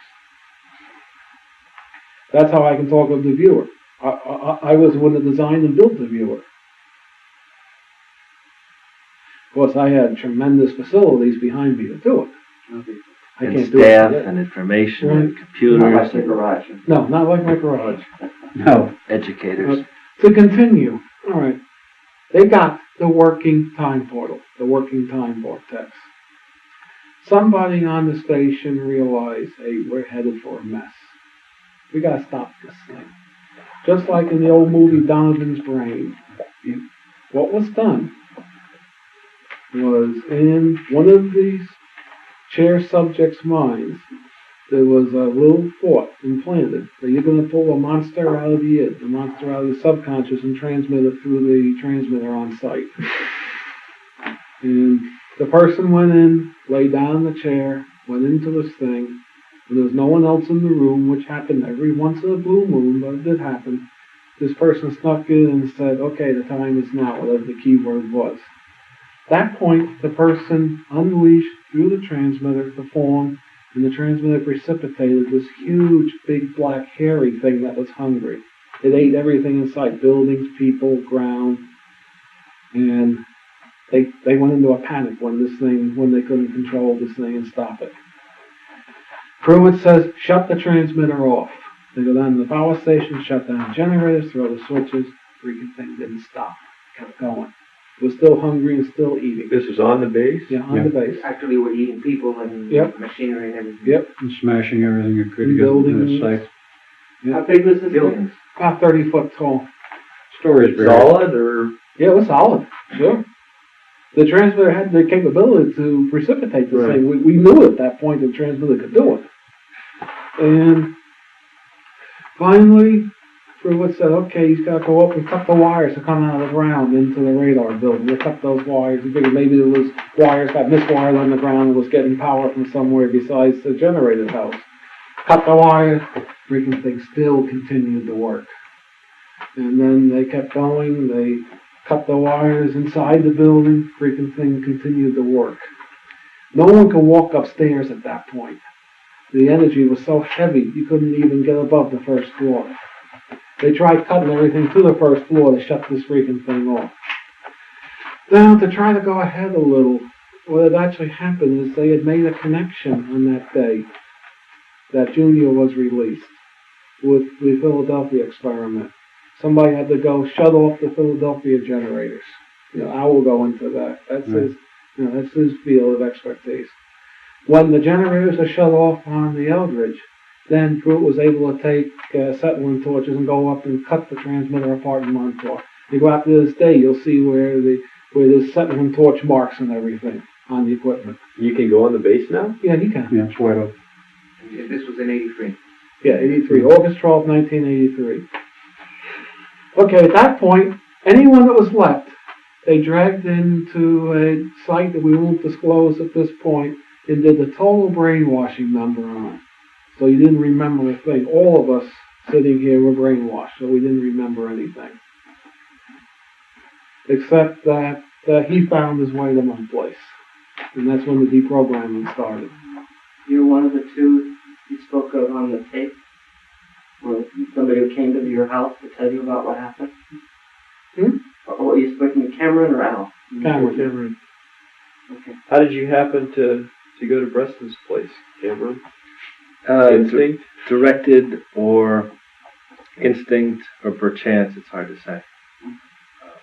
There's a story that goes along with it. It's sort of long and bulky, but somehow it comes up that indeed I was directed to, still under influence and command, so to speak, to disrupt Preston and his work. At that point, they were getting worried about me because I was starting to stumble into Montauk in real life. You were remembering things, or you were just, you had occasion to go over there? the years, one of the problems with this thing that they set up, although you don't remember any of the work you did, little bits and pieces of it filter through. I developed a huge interest in esoteric technology, psychotronics, psychic activity.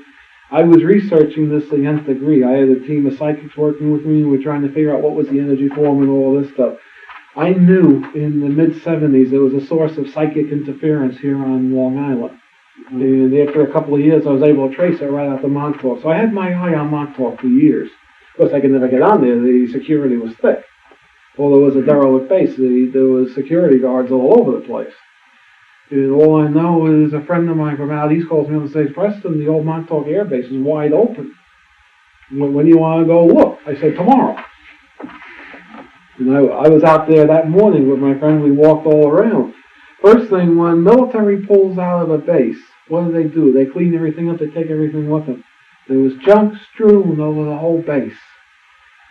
There were files dumped out of a file cabinet just filling one room in the big building, the floor of one room. Equipment was still left. Power was still on in sections of the base. You had to flip switches and the lights would come on. These people gone? They just fled, zoom. Because they were scared of this creature? They fled in utter panic. Right. What happened with the monster? That's your responsible military for when the transmitter was shut off, was finally cut apart, the monster stopped animation and over a period of days just faded back into hyperspace. See, all these things were active, tunnels, creations, whatever, as long as that transmitter was functioning. Either it got power from the site or it got power from the Eldridge. It didn't matter where it got its power from. What happened to this person who created this id or whatever? Is that one of you? I don't know if these guys want to say. Well, information, there is a photograph that was taken just in routine basis out in Montauk that was presented in the first lecture, Preston in 85, 6? Chicago, was it? Yeah. USPA conference. There were random photos taken, and one of the gentlemen from Situ, is that correct? Yeah. Yeah. What does this stand for? Society for the Investigation of the Unexplained. He looked at a photograph and said there's something there unusual. There was a blow-up of it, and there was a sort of what's been categorized as sort of like a Bigfoot. What I see on that is myself, as an image of myself riding the back of it. And that identifies where it came from. How much, I'm very startled with the photograph for sure. It does seem to have a connection with me, even though I try to discredit it. Is this in one of these slides? One of these ones? It's there. Is it? It's in the collection of slides. Ah, It's in the slides. Very small. So it was still This like would a be very faint image or something. Right, a faint image. So this would be very similar to the quote-unquote it or the shadow or whatever yeah. Could probably. psychological technique you want to use. Yeah, just an add-on here. Preston spoke of the 30-foot type creature. There are a number of images associated. 30 feet is by all means could very well be correct. 9 feet, 10 feet, depending which image is considered. Also, perhaps how scared the individual was who saw it. Well, some these of the tails marks, grow. some of the marks on the buildings are up quite high. It Yeah. had to be like 30, There's it at had to least be at least 15. 25 feet. I would say On the at least outside or 15, inside? probably more. Outside. So They're there still was- visible? It got outside and it was attacking the building from the Oh outside? yeah, All right. it was rolling free. Was it like a monkey type big, like King Kong? It was very Or- similar or in like appearance to one of the Bigfoot, Bigfoot. which you showed, and I've seen pictures of, I'm sure, at various times. and But places. huge. But huge. Instead of being 7 foot, it was perhaps closer to 30. My original impression was, when I first went on the base, it was perhaps 30 foot high. Now, to the best of your knowledge, how was this creature created yet? Was there some kind of someone decided It was this was him. to be created? Yeah, some person, we're not sure who it was at this point, felt like the rest of us here that this was going too far, it was getting dangerous, and there was going to be problems in the future. It had to be brought to a stop. The project had to be crashed. And the most effective way to crash it was to make something Program the hungry that creation would of a cause them creature. to panic. Throw them into a panic. Information that someone was tapped on the shoulder somehow and did some business to do this. Some information was passed along. You wonder if you worked there at all or not, but you have been living with your folks for a long time. Don't they know? Did you ever ask them what you were doing in these time He periods? had no time loss. They returned They him returned immediately before- after. Just before it happened. Yeah. Before it happened. So he was never gone. Even though he could have been out looking for himself I during that came time, home he was from not work. gone. So freaking You tired. understand. I do. So he essentially lived a couple of years in 1 year. How do you make a living I went normally? through the I mean, same let's say outside of this project. As a microwave engineer. And you're still getting a check, Oh, yeah. paycheck or whatever. I you come want. home from work. I felt like I'd worked 20 hours, 10 hours, 20 hours, anywhere Probably in there. worked even more. And since about 83, I haven't had that. Since 83, I've been fine. But from about 75 until 83, God, was I tired. But I wouldn't remember any of it because they would bring me back to milliseconds before I left and it'd be a closed loop. But the experience and the education would come through. That's why I went into metaphysics. Because this other project, I was heavily in metaphysics. Originally, before that, I was a nuts and bolts electronics type person. I didn't even... Metaphysics? That would be my reaction. Yeah. But This is for idiots type yeah. thing. But because I'd done so much in this other function, it's still enough filtered through that I developed an interest in this, what you Right. want to call this life, if you want to say, of metaphysics. And that was their downfall. Because it was that made me conscious of what was going on. That Montauk was the source of these interfering signals. Of course they were interfering signals. They were following up my research in no end. Was there any sense of all the experiences that you were doing, going into the future, etc., and all of that there was some real higher force around? There was a higher force that existed, who sort of was more in control than the people were at the station. You know, people have their little kingdoms and they think that they rule the world in a sense, but as you were going through the experience, you sensed higher forces, much higher forces, that really have something to do to say about destiny and how things go on this planet.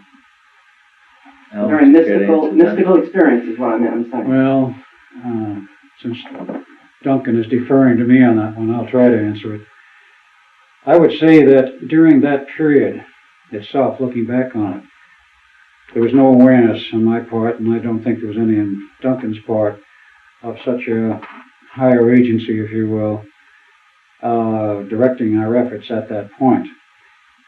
I would say very definitely there was before that point, and at some time in the past we were aware of it, though perhaps not in our respective earlier lifetimes, this lifetime, but further back. Mm-hmm. And since then, very definitely, that there's some kind of, if you will pardon the expression, a divine plan involved in this whole thing, which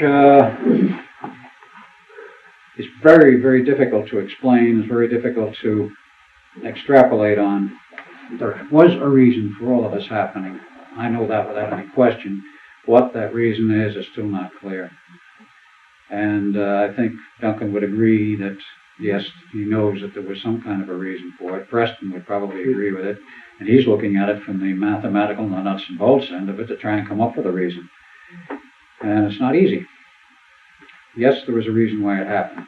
If you go back into, as I will shortly, go back into the Philadelphia experiment end of it, which was the beginning of the whole business, one can see from the way that thing was maneuvered that there was a higher hand of some kind involved in setting the whole thing up, because it would never have happened the way it did unless two obscure dates, 40 years apart, coincided with two experiments. If I could just add something directly to your question, quickly. Having to do a scene and knowing possibly some other intelligentsia. There's a function of the time tunnel where a person, or in my experience per se, it's the only thing I can relate to, when a person moves through a number of procedures, there's a point in maybe 2/3 down the tunnel as perceived where there's a very big thump. The energy leaves the body. There's a tendency to see on a broad scale. I can only answer that question theoretically. Looking back on it, I'm sure there is and there was some intelligence there, certainly higher form than we know. As to the recognition of it, I would have trouble in that sense, but there is what I call a full out, where the energy leaves the body, and there's a tendency to see on a very broad scale. That's partially what they were trying to do at Montauk, is to stabilize and to freeze what I call a full out, the seeing process. They didn't want you to see it, is that what you're saying? No, they were trying to manifest that. Oh, they were. For whatever their purposes. And in your travels, did you ever go back in time and see other of your own lifetimes? Did they ever ask you to do that? No. Because it would seem to me that you could do that. You could, but it would be theoretically. Yeah, it wouldn't be in their interest. No, but I just wondered if they ever asked you to. I have no information directly, but theoretically it's very possible to influence a person's function, however, back so far. What was the role of the aliens at all? I mean, other than the chair, which they had Okay, given them. that would be the earlier part of this that we haven't got into yet. Let's look at another little sideline here. What was done, one of the cute little trips that they made was they made a trip from 83 back to 63 and installed him in a new body. That's all I knew of it, that they installed him in a new body. I don't know why, but Al can of course tell us why.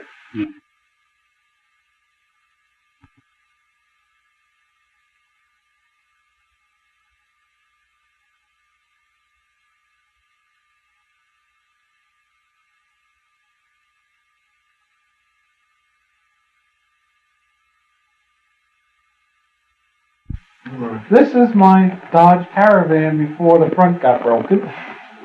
Backed up to the main door in the back of the big building. This is the main radar building.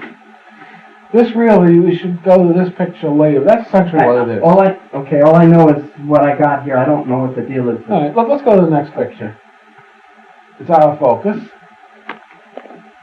This is leaving the site.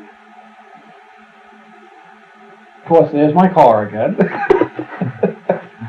And the red building is one of the old leftover radar buildings that they didn't use. The round things, we don't know what the hell the round things were. And this is the street coming out. Okay. That's the back end of the main antenna. This thing is an antenna which is roughly 300 foot by 200 foot. And that tower that goes this way, the gain horn is mounted on. That's the omnidirectional antenna. And the little thing on top, that's shaped like that, is the IFF antenna. They didn't use the for? Is this for the project? Yeah, this is the transmitter? This is the transmitter. You're looking at the transmitter. In fact, anyone that has any sensitivities, this is a full shot of the building. Anybody that has any sensitivity can probably feel the energies coming off this picture. What is it? This is a fallen tower, or Do what? we have a That's an extra tower. Filippo, do we have a pointer for him so he doesn't have to pointer, something, a stick or something? Oh, yes, we have a poker. Okay. Here we go. Is when the pointer comes. This is going to be a riot using a fireplace. This is 1, 2, 3, 4, 5 floors in this structure. Each one is about 100 foot square. This is the transmitter? This is the transmitter building. Transmitter was on this floor, and this was the antenna controller. All these ducts here are cooling for the transmitter. That's just sitting there open? Yep. They're looking for a lawsuit. Yep. Go ahead. This is another picture, another site, another picture of the building with the antenna. Again, you can see doors you can look out. This is all open. We know it was open as of September. You can walk inside the building. Yep. Oh, yeah. This is a shot.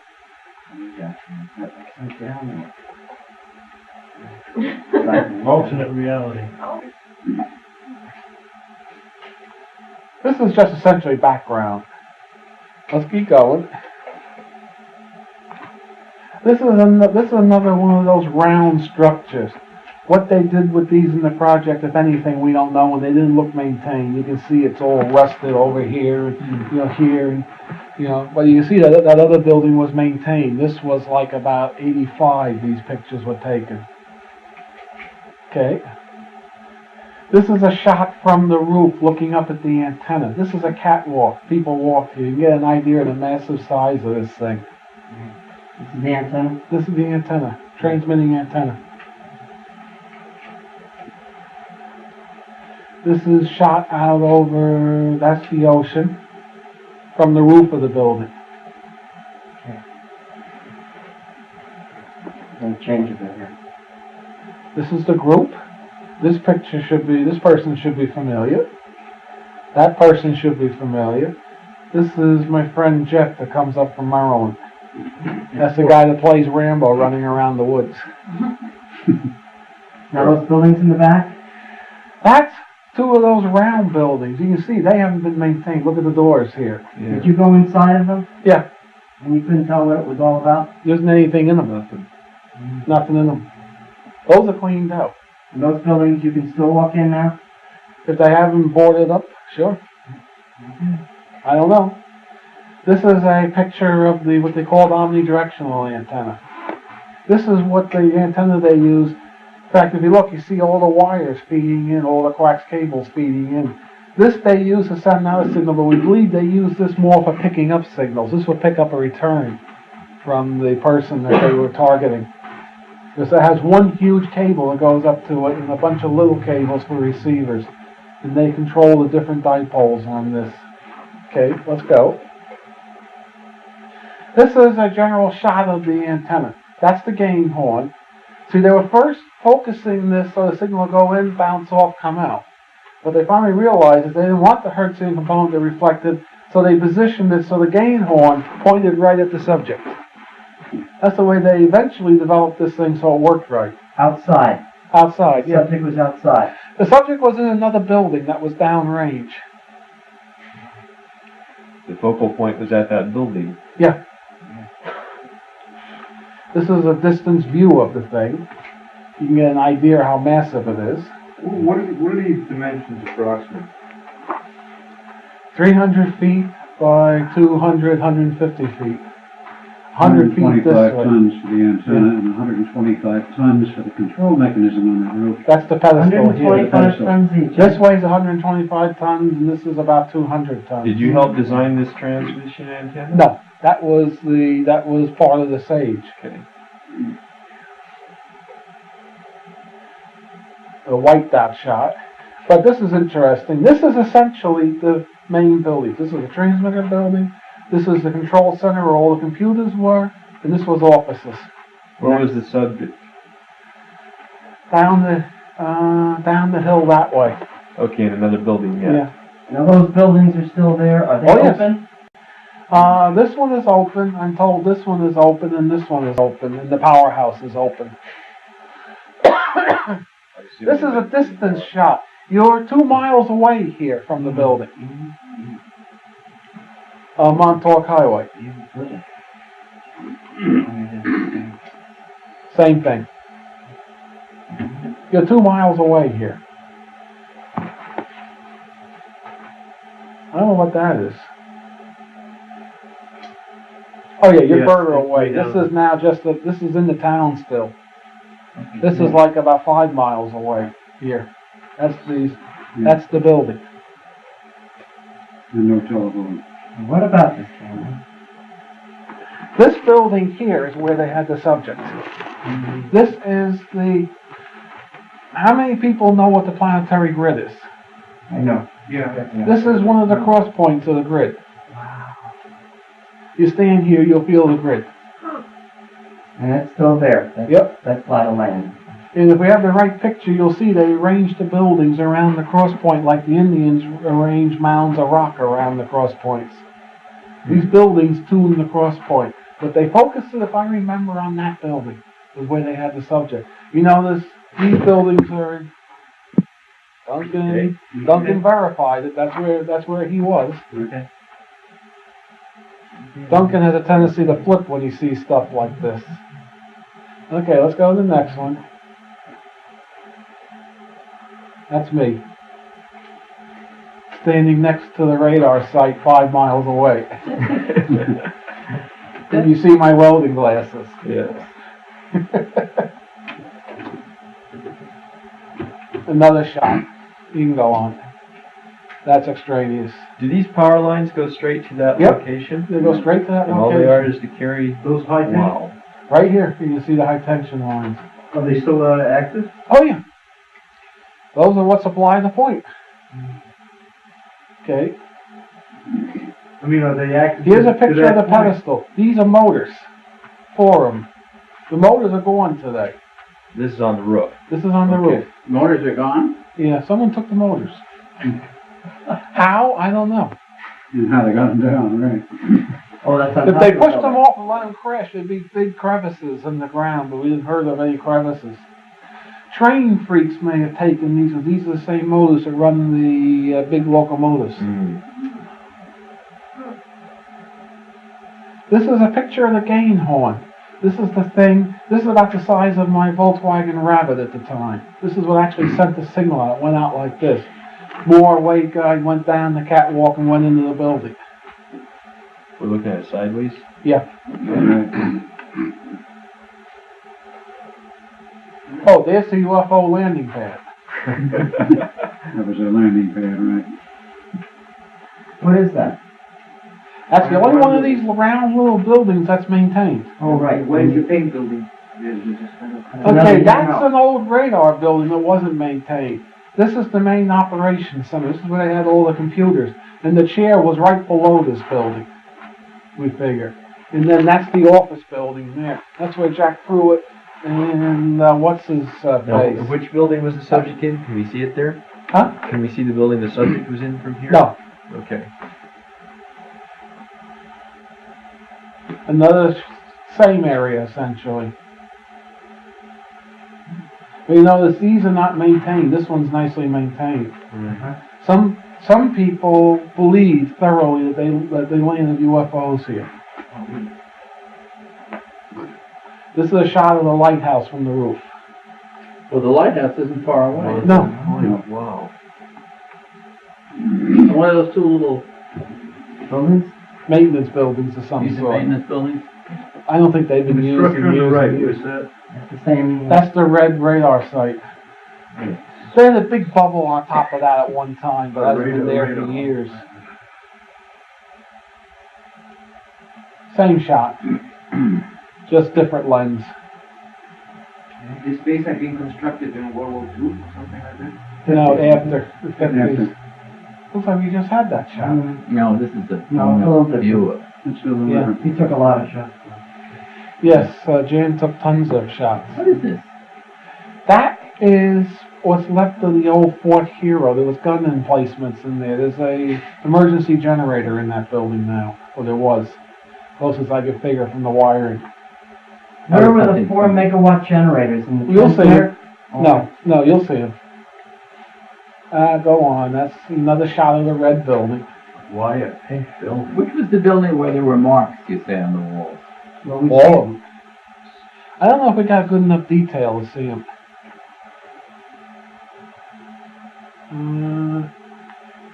I don't know why you took a shot at that, but you liked it. Show me what you got here.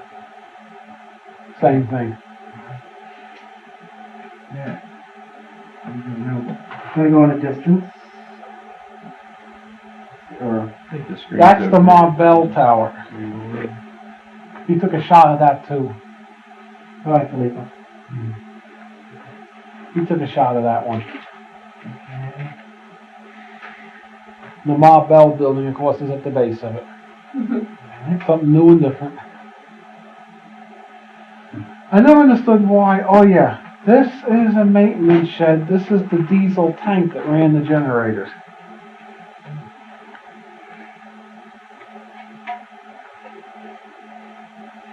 Okay, there's the building that the subject was in, from the roof. There's the cross point, and there's the tuning buildings around the cross point. The government built this, and the state, this is a state park today, the state's been told they cannot tear these buildings down. Oh, really? Yep. They cannot what? They cannot tear these buildings down. Are they being maintained? Can you still get in them? What? I don't know. You didn't try to. Can you go inside those? I've been in the buildings, but I don't know if they're open. When you're in it, psychically? Oh yeah. Even I can pick it up, and I have the sensitivity of You a can rock. just drive there and walk into those buildings. Well, you drive in the parking lot of Montauk Point State Park and then walk back. Now, is About that a 2 gate mile there? walk. Is that the gate 2 mile separating the walk? state park from the? This is just pipes going over the buildings, Okay, but over the walkway. you can drive there. No, you can't through- drive up here. They got gates that are closed. Okay, okay. But you can walk in and around and you can get there. I saw cars there when you were there. Well, we had their permission to be in there to take pictures and stuff like that. This is just another shot of over there. You can see how far away they were focusing, and they were focusing right on this building Yeah. here. It was right in line of sight. But you can drive into the main base. No, not now. No, No. you just gotta walk through. You gotta walk in. It's a long walk. Yeah, especially on a cold day. You have permission, when did you go with your cars? This was May. When it was warm? 86. Yeah. May of 86? Yeah. You have a letter? Yeah, we had a letter. Is that letter no good now? No, it's not any good now. What is that tank? This is the diesel fuel tank that ran the generator station. Okay. Oh, I don't know why you took a picture of that. Except you can see again the building where the subject was of the early experiments. Same thing. There's the building again. Yeah. Interesting here. Let's keep going. There's the powerhouse.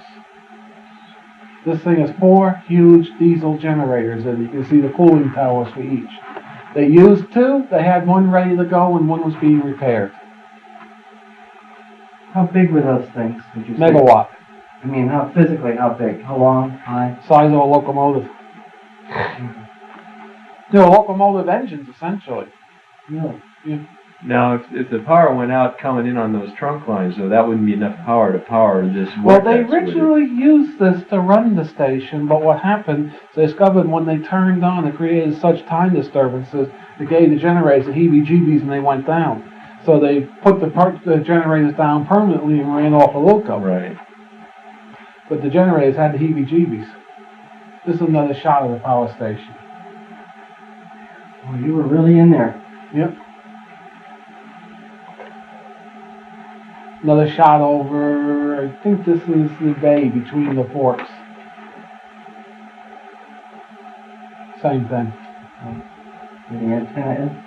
That's one part of the antenna. I don't know if this is, I got this right.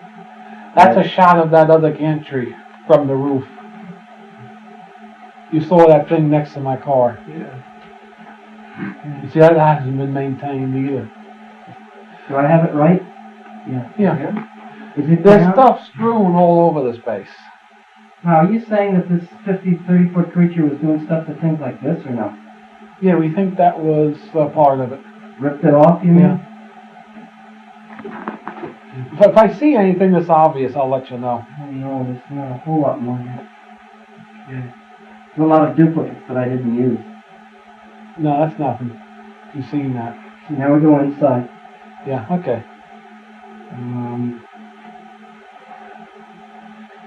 That's a choke. That's a charging reactor. Can you focus that a little better? Can you speak a little louder, please? Preston? This is what they call a charging choke. This is a filter choke, I'm sorry. The rectifiers are up in there. They had big multi-disc rectifiers up in there. You know, what I call hockey pucks. Huh? What type of material are they used to rectify something like Silicon. They're solid state silicon. I call them hockey pucks. Silicon or selenium? Silicon. I call them hockey pucks. This is one of the power tubes. This is called an amplitron. That's the tube right there. And those are the magnets for it. And the pulse transformer is in this oil-filled tank. And this crane lifts this thing out. How big is that diameter on the anode? 3 foot. Is this part of the equipment that was that had to be destroyed, or is it just? No, they left this behind. Let's go on. This is a tube fully assembled with all the magnets on it. This thing is about 6 foot tall from here to here. Preston, that would never be used for radar, is that correct? They originally used it for radar. This was long distance radar. Uh-huh. But then they rebuilt them. Another shot of the amplitron. I never noticed a red floor before. Is Al here? Yeah, I'm here. You ever notice a red floor? No. Something funny going on. When we were in there, part of it was red. And I don't recall what parts. This is a close-up of the amplitron. When you look at the walls in the back of that, you can see the marks. They just abandoned all this equipment. It's very unusual. This is some of the acetylene torch marks where they cut the waveguides to stop it. This is the power transformer. This thing probably is about 12 tons. This is the type of thing that I tell Duncan move. He grunts, he groans a little, and he moves it. Mungo like beans. Yeah. This is a thyrotron. This is the main pulse modulator. They use 4 of these things. This is about 2.5 foot tall, this tube. And about 6 inches in diameter. Wow. And they had 4 of these in parallel to fire off the pulse forming network. Now, that wasn't just sitting there, was it? Yeah. I hope you got it. Yes. Oh, good. Well, this is one of the ones that's broken. I got complete ones, good ones. These were made in the 50s? These particular ones were made in the 80s. Wow. But they were designed in the 50s. That's 500 Gauss magnet. That's the plate on one of the magnets. You can go on. That doesn't mean a hell of a lot. Except for the stamp Sperry on it. Yeah, much else except for... I don't know what that is. Anyway, that's it. Wonder where the collapsed building is. What? Wonder where the collapsed building is. It might have been in some of the others. I got some more here if you want to run through them. It's up to you guys. They're all If you duplicates. want to run through quick, go ahead. I didn't see it, Preston, as a duplicate. They're all duplicates. There was also better pictures showing the torch marks. Could be. I'll do it if you want. Okay. It's up to you guys. No, let's do it. Whatever. If you want to do it, you can go Tell me through what's quick. the deal. That same thing. Go on. Zip through fast. I'm good at this. Another shot of the portal, of the vortex, Another portal. of the cross point. I'm sorry. Same thing. Didn't seem to stop me from running a power line Okay. on top of it. Can you back up one? Yeah. back up to what you had there, please. Before. Here, right? Between that one, it's a different time period of the day. The energetics of that picture as opposed to the next one is very different. Maybe another sensor can pick that up. As in higher or lower, better, worse, or just different? Different. These are at random now. Whoops. Another picture of the magnetron. Okay. I mean, There's going to be a lot of them. Yeah, I know. Jan took loads of those. Do what you want. Same thing. Different. Same thing. Go on. Go on. Keep going as fast as you can. Especially he's got it loaded. I know.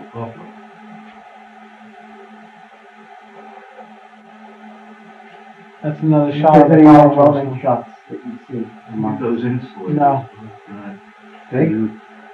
Well, this thing provided 20 kV. Another shot. That's the same thing. Go on. There's the torch marks, which are not as clear. Yeah. No. Same thing. Go on. You say there's lots of those. Okay. It's going to jump outside. Okay, this is a closer shot of the antenna, but not close enough. You can see all the cables going in this box on the bottom. They're doing phased array work with this thing. You see cables running up it. These are driving. This is a series of dipoles. He's got a close-up of this somewhere in there. This is over the horizon radar. Yes, it is. That doesn't matter. That's all fuzzed out. I guess you also picked up the bad ones. Well, I told you that's why I took them out, but you want to see the whole stuff. Same thing. Keep going. Oh, we can run them quick. Best I can. Yep. That's a dud. Yeah, back inside. This is better than walking through the place. It's better. That's the burning? Yeah, that's the burning. Outside again, is that right? Yep. Yeah, that's right. That's the gain horn. And these are of no value to them now, to use somewhere else. Well, I'm sure they're valuable. Sure they are. Of course, more than transport. No, then build it. Besides, put somebody back in business, right? That's the cop's car. You come out to see what you were doing? Yeah. Cop came in and looked in every couple of hours. Really? It's a shot of the whole town, like. That's Fort Hero right there. Nice. We had a permit to get in there. Yeah. A day permit. Another shot of the antenna. Let's keep How going. difficult is it to get a permit? Very. How'd you The manage? fellow got it through the alleged connection to the senator. Continue. That's another amplitron. Another one. Continue. You can tell when they left. They took off in a hurry. You can see this junk strewn everywhere. The military doesn't leave it like this. How many of those tubes were there? 2. What did they? Yeah, I got the. You can continue. That's the same thing.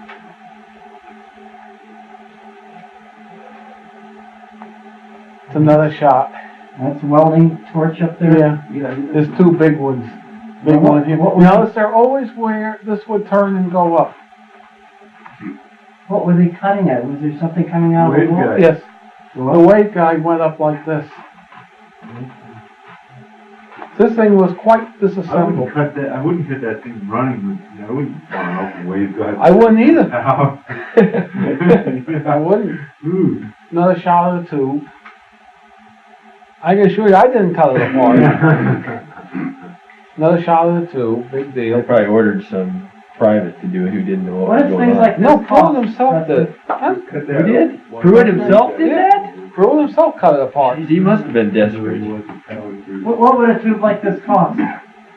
This is Probably more a than- C23J, which today is about $4,500.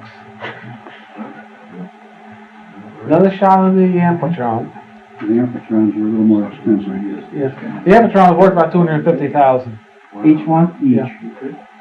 Yeah. Another shot of the amplitron. We can go on. Much more. An amplitron here. Even had a built-in vacuum pump, which you can see here. Uh-huh. Yeah. That's it. Okay. Magnet. That's it. Hmm? Okay. Okay. Up on this.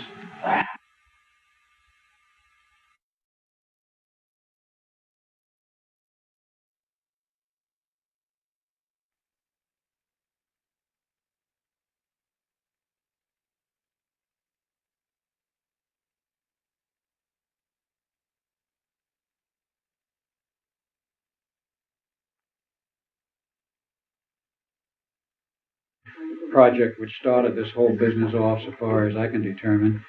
That was the infamous Philadelphia experiment, so-called because in its final phases was conducted in the harbor outside the city of Philadelphia, Pennsylvania.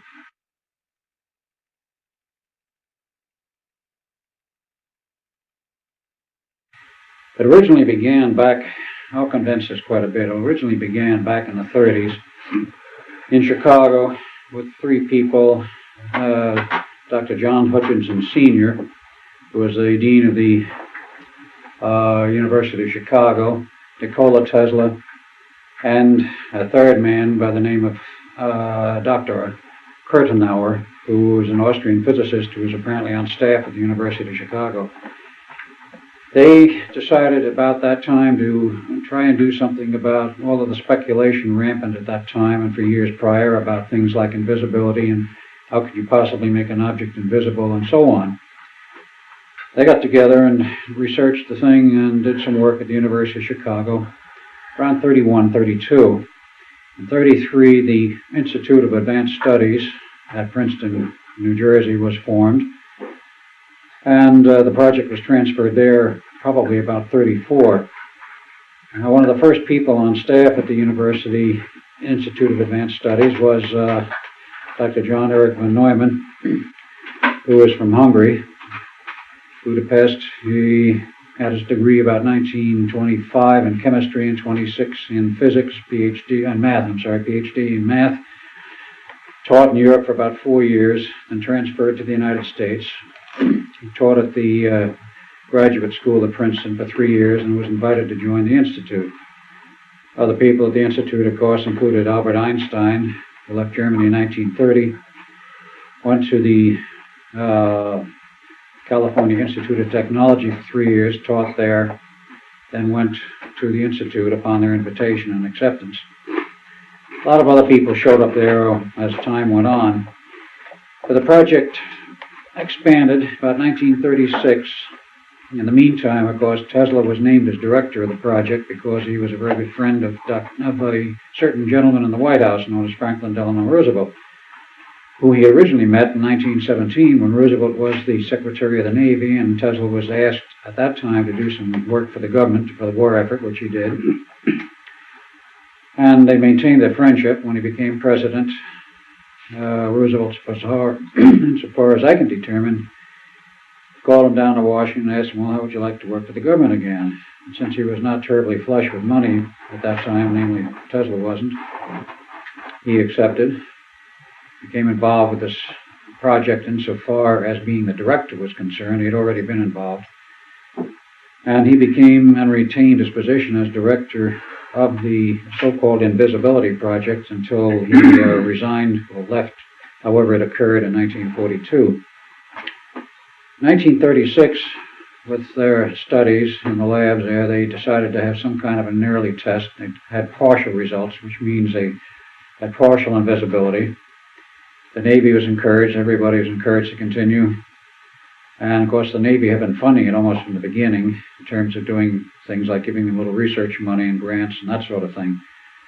It progressed onward until 1940, and I'll get a little bit out of sequence here, but in 1940, after further research and with Tesla's approach, they decided they were ready for a full test. And they had a small Navy ship, probably a tender, and two adjacent vehicles, Brooklyn Navy Yard.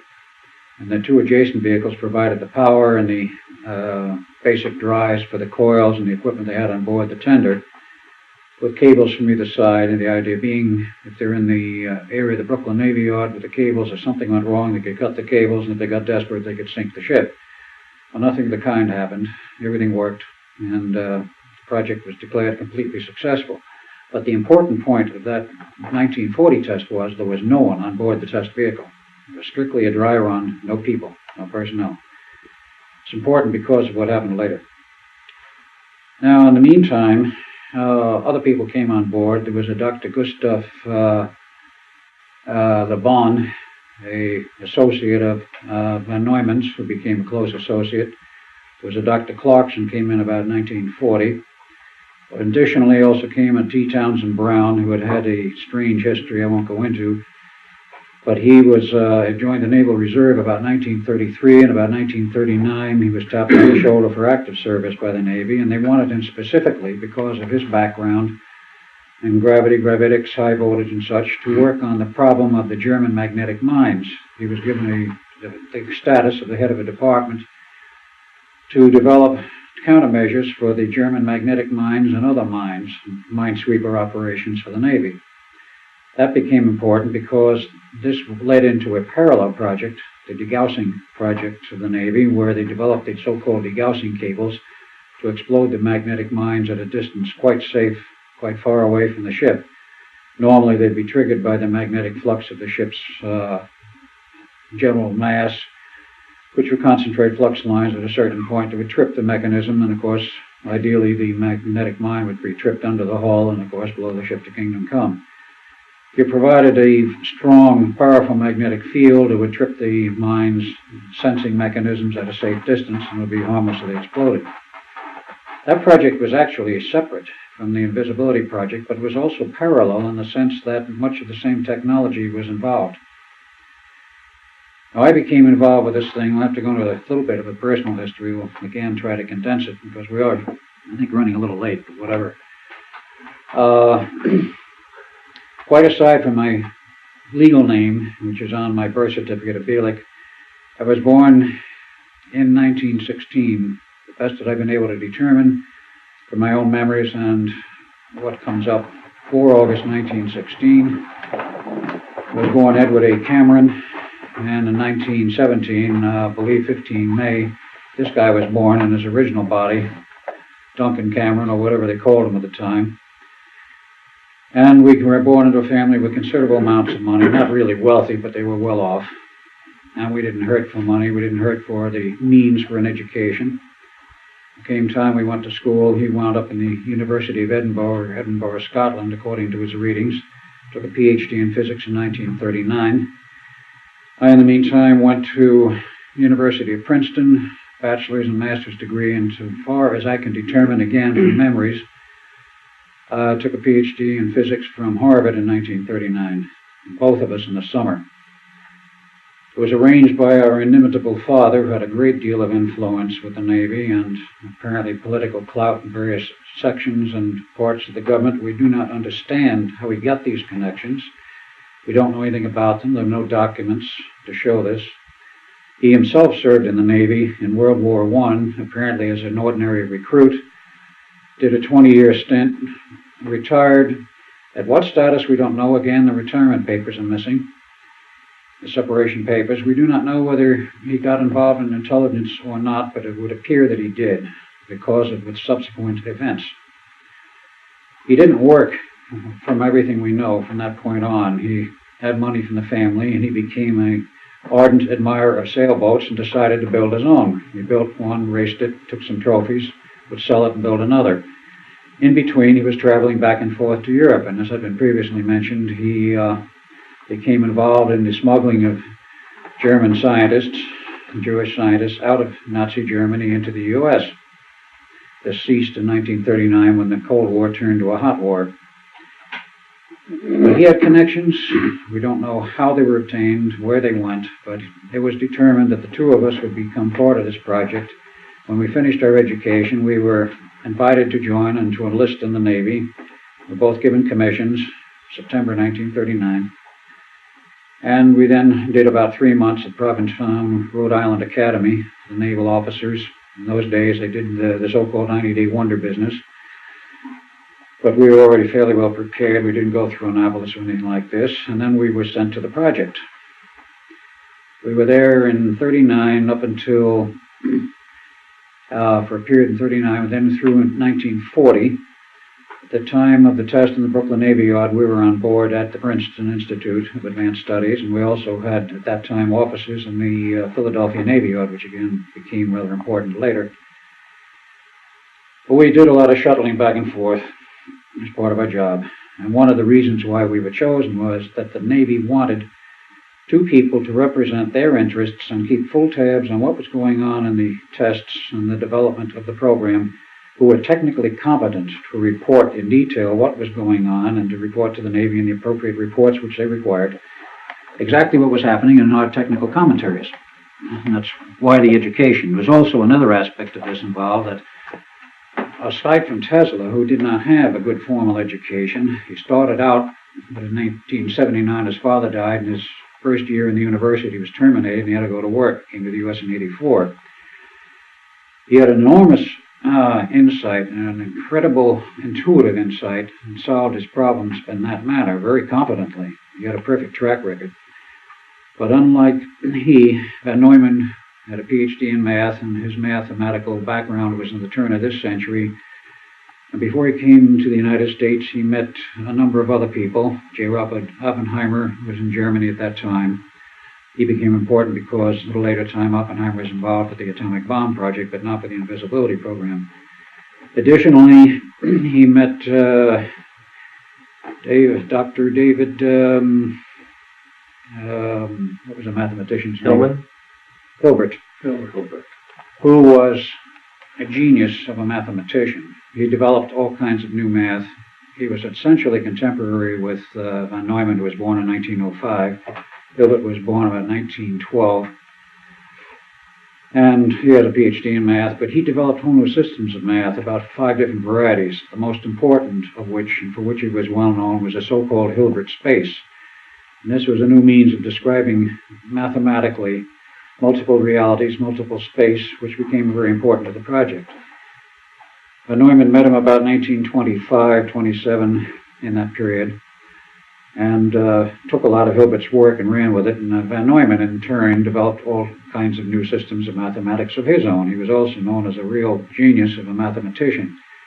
He was considered probably the most outstanding mathematician of this century. Though some people think he was better than Einstein. Of course, others don't agree. But he developed many systems of his own which became important. There was another man who was also very important as a mathematician, of which there was virtually no traceability at this time. It's an American by the name of Levinson, Dr. Levinson, born 1912, died, so far as I can determine, 1976. He's published 3 books on very involved mathematics. I finally was able to hold in my hands 2 of those 3 books. I found them very recently at the Institute of Advanced Studies Library in Princeton. Never been able to find them anywhere else, but no history of Levinson himself. And he developed what was even more important, the so-called Levinson time equations. With that as a background, they were able then to go on and develop the whole system of the invisibility project as applied to a large hard object. Now in 1940, as I said, the test was successful. The Navy then decided they would go full bore, finance the thing with unlimited funds, and classify the project, of course. And we were part of it. Well, in 1941, the project was going on, and of course Tesla had full bore enthusiasm from the Navy, and they had full confidence from the President and everybody else to go ahead. While we were at sea, because they decided the 2 of us needed some sea duty, so we spent a year, 1941, at sea, the USS Pennsylvania, as I remember, which toured the Pacific. It came back to Pearl Harbor for some repairs and dry docking in October of 41. We took some leave. We went to San Francisco. The 5th of December, we were about to board the plane back to Pearl when we were stopped by a captain who was just getting on the plane. Said, "Gentlemen, your orders are canceled. Come with me." So we went Vice Admiral Hal Bowen Sr., who was the then director of the Office of Naval Engineering, which was abolished in 46, but he was in charge of all of the research work for the Navy.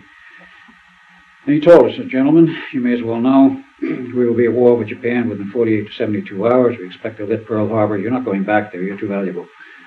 So we're going to leave you in San Francisco until your tour is over, which is the home base for the Pennsylvania. You do office work. You can enjoy some leave time." He says, "You might as well enjoy it, because when you go back to the Institute, there will be no leaves, and there will be nothing but hard work." So we did. January 42, we went back to the Institute and remained there through the whole series of tests and the whole project. In the meantime, Tesla was given a ship for his full-size tests with crew. And that happened to be a battleship, unknown. But in wartime, apparently, politics has a bit of pull, and the politics coming from the President of the United States, he could probably order the Secretary of the Navy to supply any kind of ship that Tesla wanted. So he got a battleship. The equipment was designed, of course, by Tesla with a lot of work and cooperation, and you might say also a lot of fighting between Tesla and Van Neumann. Tesla was director, Van Neumann was, I guess, assistant. They didn't agree on everything. Van Neumann had a great deal of respect for Tesla's ability, but they didn't agree about everything. Tesla was insisting, as the date approached for the tests on the battleship with personnel, that they were going to have a very severe problem with personnel. He said flatly, he says, you cannot employ the large amounts of power required to make a ship of this size invisible without having a very disastrous effect on the heads of the people, or the minds or the bodies of the personnel involved, because we're talking megawatts of RF power, enormous amounts of power, and the coils, which in the early phases were like degaussing coils, were wrapped around the hull of the ship, but the later design was a set of 4 coils mounted on the deck of the ship, specially designed Tesla conical-shaped designs. And just interestingly enough, every transformer design ever built by Nikola Tesla was conical. It was not round core. It was conically shaped, tapering towards a point at the top. Well, he knew he had a problem, Tesla. He went to the Navy, asked for more time. They wouldn't give him more time. He says, you have a deadline. And he had already been advised, and here we have to backtrack a little bit into the history of Tesla, by his own statements to the press in 1900 in Colorado Springs. He said he was in contact with intelligences from off the planet Earth, very coolly received by his scientific colleagues. He made the same announcement to the press in 1923 at the time of the Mars approach, the close approach in 23, and he made another announcement after that.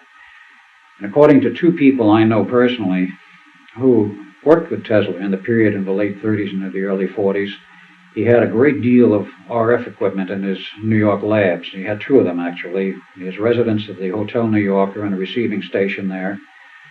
And he also had lab offices and a lab operation in the top towers and the top floor of the Waldorf Astoria, and those transmitters were located there. At least one of these 2 people said he was in contact with somebody off planet nearly every day. He says, I didn't understand the equipment. He says, I know he was. The inference here, and the data I have, is that he was in contact with the outside, and he was getting information which says, you've got a very serious problem. You've got to solve it or you're going to lose people. They'll be dead. And so he went, based on this, to the Navy. The Navy would not give him additional time. He says, I know how to solve the problem, but he says, I need more time to design new equipment. The Navy says, there's a war on. You can just make it work. Don't change anything. Make it work.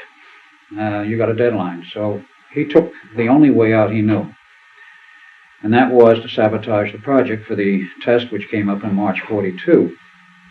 So he just detuned the equipment, so when the switches were thrown, nothing worked. I mean, the transmitters lit, the tubes came alive, and power was consumed, but nothing worked. No field effects, no invisibility. So he says, well, gentlemen, I guess I goofed, and it's time to leave. You have a very good man here who can take over the project, Dr. Van Neumann. I'm leaving. Bye. It's debatable whether he left or was fired, or whether they said, you were fired, and he said, you can't fire me, I quit. In any case, he left.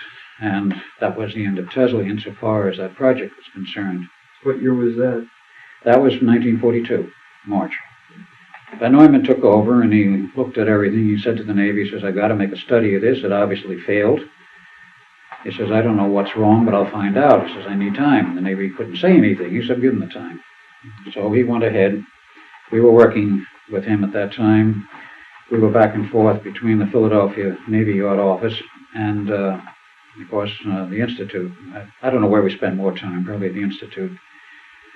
So Van Neumann made his own study of it and decided to change things around, and they still had the 2 generators that he proposed to use. In the meantime, he didn't have the battleship. It was a ship of the line that went back in service. It did not have a special crew. It had the regular crew. And they finally decided, he, of course, talking through us to the Navy brass, and we needed a special ship. It would be outfitted from the ground up. So it was decided to pick one that was going to come down the ways, and they decided on DE-173, which later was named the Eldridge. And about July of 42, they were laying the keel, and it was designed, the design was modified so they could put in 2 huge generators. And the reason why they had to design the equipment to the ship is the fact that the destroyer escort is not a very large ship. It's about 1,500 tons, roughly equipped. The later figure said 1,900. Dry weight was agreement between both the Greek records and the American records of 1,240 tons dry. It's a rather small destroyer. It only had 2 gun turrets. So to fit 2 huge generators and the motor drive system and all the RF equipment and the 4 transmitters on this thing, it took a lot of design effort, actually, from the beginning to know where you're going to fit the stuff. You don't throw it on this ship in midstream after it's built. So October it came down the ways and they wanted to dry dock, put equipment on board, and before they did this, they decided they needed a special test crew. Selected about 33 people, all volunteers, trained them up at Groveland, Connecticut, from about September to December of '42, and they graduated, and the picture still exists at the graduation class. And who was the head of the class but our father? This picture there with a naval uniform and the cap and scrambled eggs and the whole bit. Still don't know how he got involved in this, but he could have transferred between the Navy and the Coast Guard because there is a letter of citation still on the records, which Duncan has had, I believe, I don't know if you think he still has it, I've seen it, a letter of citation from the Coast Guard for assistance during the wartime period, meritorious assistance for during the war for the Coast Guard, etc., etc. And this was the Coast Guard Academy at Groveland where this crew was trained. So they came back to Philadelphia, and the work continued. The equipment was outfitted, and they started after the ship was not seaworthy, but actually out of dry dock, sitting at the dockside in the Philadelphia Naval Yard. A long series of tests began, a lot of modification equipment. Along about March of '42, Van Neumann started to shake a little and became concerned that maybe there's a personnel problem. And he started to agree with it because Duncan and myself were both pounding on him, saying, there's going to be a personal problem. You can't turn the switch on. You're going to possibly kill people. Tesla said so. Well, to mention of Tesla's name, he got very upset. He would fly into a rage, eventually got over it. But he agreed, yeah, maybe there is a problem. What do we do about it? He decided to put in the 3rd generator and modify the system, and at that point he still had time to do it. So he ordered and had installed a 3rd generator along about May of '43. And it never worked right.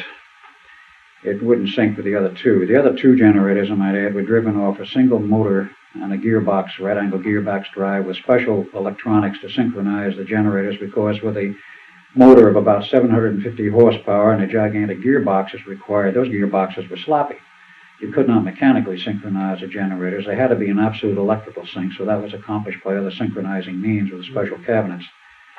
And there's another man whom I know of who designed that equipment. And he's still alive, too. Anyway, the 3rd generator never worked right.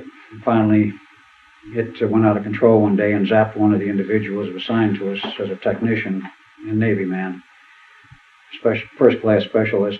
He was laid out completely unconscious in a coma. They hauled him off to the hospital. He recovered 4 months later, was never part of the project. So Van Neumann finally said, all right, that thing's no good, pull it out, back to the original design. On this went, finally had the sea trial for the ship about mid-June. July 1, they decided to go into the final series of tests and preparation. So about July 20th of '43, they decided, well, I guess it's ready, and make our tests. So they decided 22 July, got the whole crew together, selected about 12 individuals plus the 2 of us who were in the control room to operate all the equipment. There was another man who was a radio operator who is, I believe, still alive today. I've not been able to talk with him. So the fateful hour came. They ran the ship out into the harbor, stopped the engines. They did not drop anchor because they had to be floating free as it would be normally in service, and they could not ground the ship with the anchors. So it came to a stop. The orders came via radio, fire up and go through the procedures, in which we did. The ship became invisible optically as well as radar. And it lasted about 15-20 minutes. They finally said, okay, shut it off. Bring the ship back to dock, to the dockside berth, which was done by the crew. They boarded it to expect it, and they found out there were problems. There were a lot of people on that ship who were thoroughly disoriented, sick, nauseous, and otherwise not with it. No one was dead, no one was injured as such physically, but mind effects were severe. both physiological and psychological. Navy said, okay, pull the crew off. What's wrong? Back to Dr. Van Neumann. He says, I don't know, got to find out. So he started looking into this, and he finally decided he needed more time to study it. He said to the Navy, he says, this is going to take more time to look at. And he says, you have a drop-dead deadline of the 12th of August, 1943, to get this experiment completed, otherwise forget it. And he says, that isn't enough time. He says, that's your deadline. Well, we heard that. I and Duncan, or particularly I, went to we went up the line. We went to Hal Bowen and said, what's this all about? He says, that's the orders I was given. He says, where did they come from? He says, I don't know, but I'll find out. We went all the way up to the CNO, which didn't make sense because the Chief of Naval Operations normally doesn't concern himself with that kind of detail in a research program. He's concerned with the operation of the war. But of course, at the same time, there was the other project called the Atomic Bomb Project, Manhattan Project, as it was known then, which was vying with this as the secret weapon for the war. So as things went on, there were night and day operations to get this equipment in order. Van Neumann made changes because the Navy finally decided they don't want optical invisibility, they don't want radar invisibility only. At that time, we didn't have inertial guidance systems. We didn't have low-end shore-end worldwide. And, of course, if you didn't have radar to see where an adjacent ship was, you better be able to see it physically. Otherwise, in the fleet, you might ram each other at sea at night. So that was the orders. He modified the equipment. On the 12th of August, rather shaking as we went out into our station, we knew things were wrong. And, well, we followed orders. The orders were, at the appropriate time, turn on the equipment, which we did. For about 60 or 70 seconds, everything looked good. They got the radar invisibility. The ship outline could be seen hazily. It was still more or less visible. And then, as memory serves, and as the observers said later, there's a flash of light, blue flash, and the ship just disappeared. Wasn't seen anymore, no outline in the water, no hull, nothing. No radio communication, gone for about 3 hours. And it came back. They knew immediately something was wrong because one crew, they murdered the 3 at the top. Those 4 were then put in deep freeze. And there they remained until the station went down. All power was shut off eventually, and they probably deteriorated after that. Now, were they captured like in 47 time or in 83 time? 83 time. They started in 43 and wound up in 83. And they didn't get back like you did? No, they did not get back. Though the others that we ran into on the side chute of this tunnel, we were told never go down the side chute. He said, they don't exist theoretically, but we know they're there. Okay. They've had reports, apparently, of it. He said, don't ever go down and go through the main tunnel. For some reason, he got distracted on the side tunnel. Why, we don't know, but it happened. What did you learn from the aliens? You said you had to speak with them. Did you learn about their hieroglyphics, their language? Or we learned about their language. We were able to decode their manuals, and the concern was this a vanguard of an invasion force? And? I'm not sure what really came out of that. This was in 83. This was in the, well, maybe it was 83, maybe it wasn't. Right. I say I don't know the exact point in temporal time because I've been involved in that project at so many points. Right. That when you're taken back to your point of origin, you're automatically erased, and you don't really know where that time was. I know that I believe the first time period I was involved with the Phoenix project was out of Hawaii in '56. It just pulled me forward into the time period where they were operating. Can you read hieroglyphics? There are hieroglyphics. Can you translate it? If you Not saw now. No, I did then, but I can't do it now. Totally brainwashed since. When the project went down, we're all being brainwashing. Only in the last year year and a half, have I started to come back with any of the memories of the Philadelphia experiment. And only in the last 6 months have I started to come back with any of the real technical knowledge. How have you come up with these memories? They just come to you, or has it been like through his machine? Or? The memory process, well, it started basically in August of '85 when I came after the USB conference where I met Duncan and Preston. I had known Preston prior to this, that particular conference. But he invited me to come east sometime and see their lab and possibly become a part of the lab. And I said, great. So my job collapsed in the meantime. I said, okay, you want to come in up in August? And he says, fine. So I was there a few days. I was going to be there just a weekend. I wound up being there 10 or 12 days. And after about 3 or 4 days I was there, and Preston says, I want to show you two guys something. I'm going to take a trip out in the eastern part of the island. But what he did is he took us to Montauk. Now, I'd never been there prior to this, I thought, and he had not been there prior to this, he thought. And they took us out, and we were picking up and monitoring, and he was checking our monitoring of what we felt to see whether... Monitoring with what? The fields in the area. As we approached the town of Montauk, we were already feeling some pretty heavy crap. And as we got out to the area of the base, where we parked the vehicle, which was in the parking lot of the park, and then walked in the base. As we walked in, we started here, what the blazes is going on here? This is horrible. This is in the broad daylight. The further in we got, and the closer we got to the main radar building, the worse it got. Finally, we were both agreeing this is something absolutely horrible took place here. And I was seeing then, psychically, so to speak, the fact that there had been a 30-foot monster roaming around that place. And I told President, I said, I wouldn't want to be here at nighttime for any reason. And he said about the same. But that was my reintroduction, really. Right. That was the basis upon which, at a later time, I started to remember. There was a lot of meetings and discussions. Eventually, in 3 trips back, there was a famous May 86 trip, including other friends from Phoenix who had alerted about the project, and they came via various invites, probably from the senator, to go out there, got the permit, and wanted proof of something going on there, and got into a big fiasco. But eventually, that summer, I moved to Long Island, which was August of 86, and I got a job and stayed there until March of 87 when I went back to Phoenix. But in that interim period when I was there, was when I finally, well, actually earlier, it was in May of 86, or one of my last visits before I moved there. One weekend, I just decided not to take the plane trip back.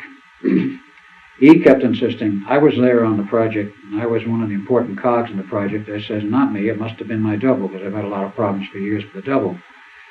He says, yes, you were there, and Preston sort of took a neutral position at that point.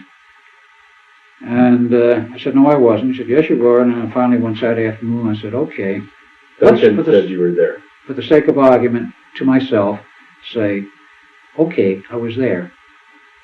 Suppose I was. What then? For the next 2 hours, I shook like a damn leaf. I mean, I did the nervous shakes like you wouldn't believe. And when I saw that and felt that coming on, I said, oh, crap. This only means one thing. I was there. So I finally started mentally, internally, scanning up and down my timeline to see what could I find here. Is there a crack in this whole damn business of my timeline, of my time memories? I finally found the crack. It was a very narrow one. It came from Hawaii in 56, and that's a long story. How I nailed that down, but I did. Says, all right, what's there? Boom! Down the tunnel, and there I was in Pruitt's office. And I was talking with him, and he was talking with me. He finally decided, yeah, I was the person he was looking for, and the person he wanted on this thing, and so on. I said, oh, crap. I was part of this thing. And the strangest thing happened that night after Preston came back. I canceled my plane flight. I canceled the turn-in of my rental car. So about 7:30 in the evening, Preston gets a mysterious phone call. Is Mr. Bailey going to pick up his plane ticket for the flight this evening? I already had the ticket. It was already too late for the flight. It was already over. A little while later, another phone call. Is Mr. Bailey going to turn in his rental car? And I was too late to turn it in. Third phone call about something or other related to me, and then another phone call came from someone alleging to be Mr. William Van Bice, who I knew very well, and Preston knew not too well, but he knew him, speaking on the phone in a very drunken voice. You're Preston McCullough? Yes. I don't like you. I don't like you because you have stolen my work. You've done this and this and this and this and on like this in a very drunken tone of voice. He's saying to me, he says, Bill. I said, why? I said, this guy is talking like he's drunk out of his mind and blaming me for everything. And I said, we'll find out when he gets off the phone. So I immediately called up Bill, got him immediately in California. I said, Bill, did you just call Preston? He said, call Preston? He said, I haven't talked with him in months. And he was perfectly sober. And I knew he was sober because he'd gone on the wagon, on the water wagon. I said, why? And I told him why. He says, I didn't call. I said, I don't know what this is all about. This whole string of mysterious phone calls that night, which we have never been able to figure out where they came from. But it meant I'd hit the jackpot. And somebody was monitoring the fact that I had finally tumbled to the Phoenix Project. Well, so far as the Philadelphia experiment is concerned, how I remember that is somewhat different. In 1984, the summer of 84, about August, EMI Thorne of England released a movie entitled The Philadelphia Experiment, which a lot of you may have heard of. And that showed at Sedona, Arizona for a week. I was in Sedona at the time. Friends went to it. They didn't invite me. And I went and was going to go see it, but I never made it. 2 weeks later, it was totally missing from the American scenario. It was gone. Well, the story, which turns out much later, was that 3 days prior to its release, EMI Thorne in England got a letter from the U.S. government saying, we don't want this movie shown in the U.S. We just don't want it shown. Period. EMI Thorne said, well, what do we do? I said, well, let's play dead like we never got the letter. We already have our commitment dates for release in the U.S. We'll just go ahead and release it, which we did. Got another letter from the U.S. government. We don't want this movie shown, period.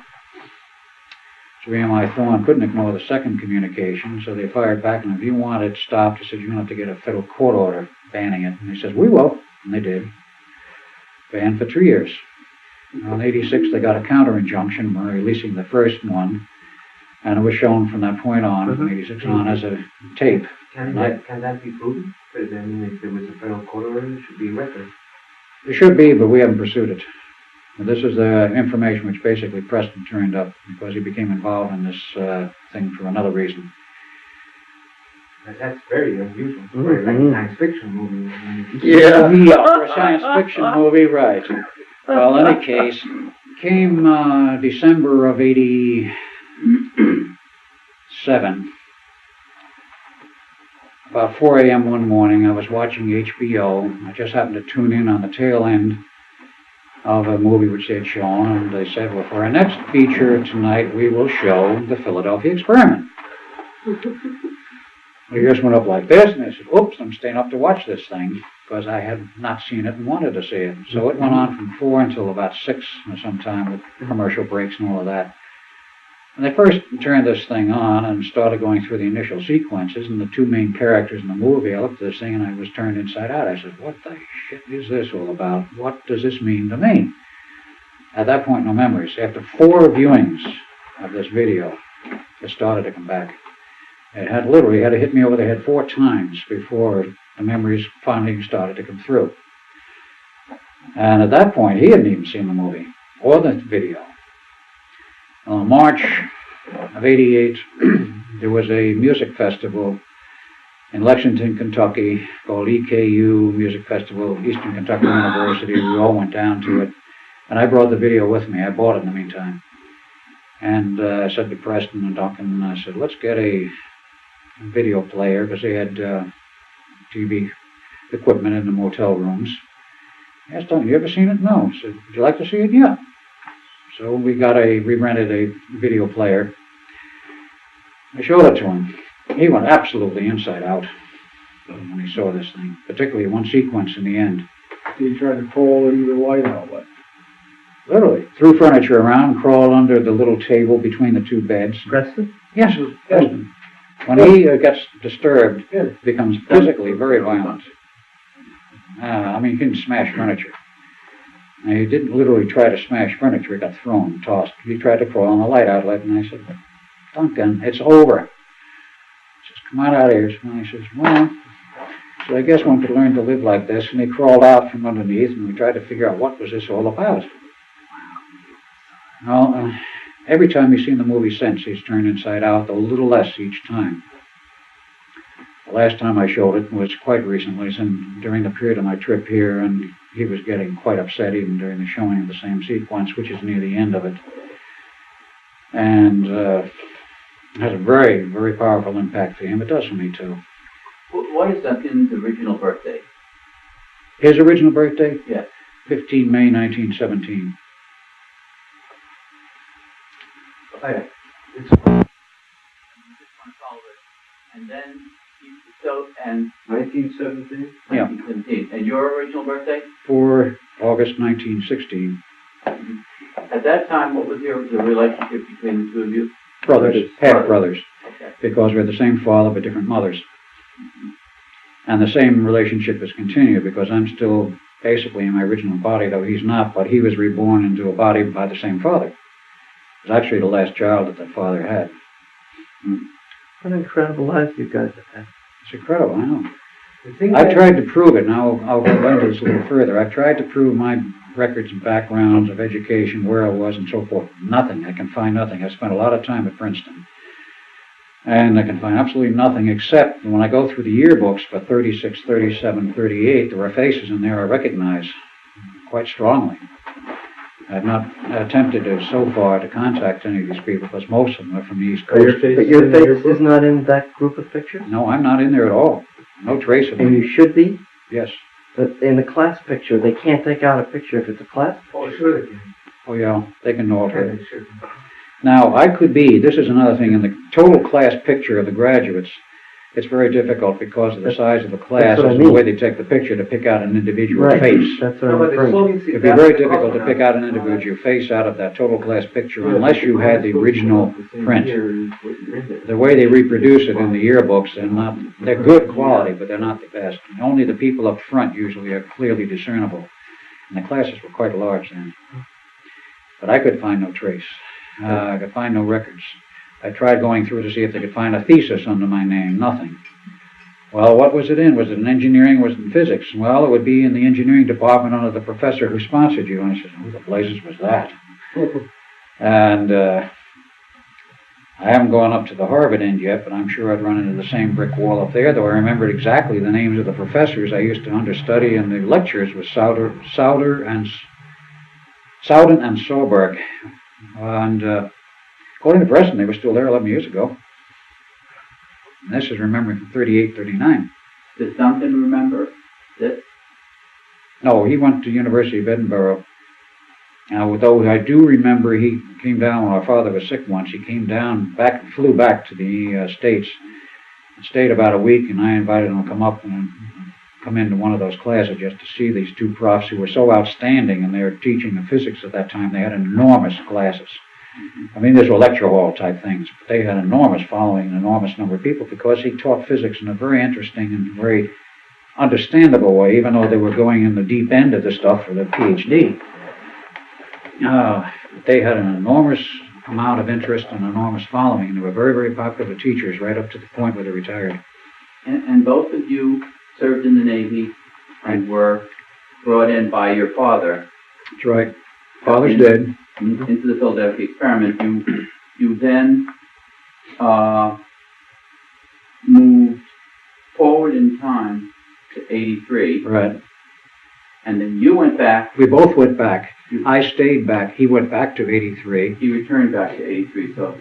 But then there were some trips I can't chart too well, backward and forward.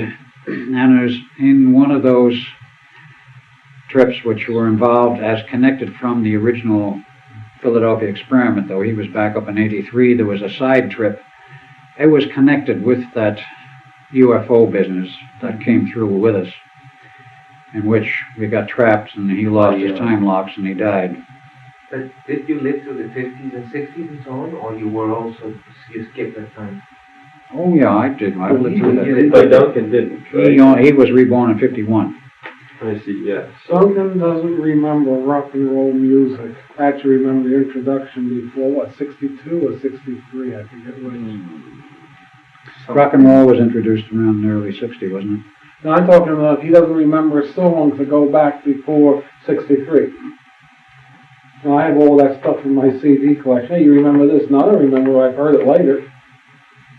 So when you were reborn in 63 51, then you lived a normal life on, went through school and stuff like that? Well, when he was put in 63, The memories he had before 63 are very, very sketchy. Right. You know, the memories from the original entity, whoever or whatever that original entity was. He doesn't have much today. He'll tell you he has essentially sketches, bits and pieces of it. But 63 on, then you relived a normal life or whatever, went through high school and whatever? Oh, yes. Yes. Right. But then you wound up in Montauk? He was recruited for that later, yeah. So you were How long were you at twice Montauk? almost. Do you know how many years? He started about 74. Until 84? 83. 83. The other thing It was that early 70s. puzzles me a great deal is like the circumstances of the script and the production of the movie, because obviously Right. all of it is true except for the romance part. Yes. So where did they get that from? So Where how- did these English people How get could they this get that story? close? When none of us knew Do you about want it. to say anything on that, or do you want to leave that sit? I think we ought to leave that sit. Okay. Oh God, they're gonna teach us again. We can speculate on how they got the information. What They somehow acquired it. I was familiar with the movie, and I remember John, when we saw it Well, together, let's and it say lasted this some about weeks. it. Let's say this about it. How many people here know who Aleister Crowley was? Oh, of course. Yeah. Of course. All right. How English. many people believe Aleister Crowley could pull stuff from the future?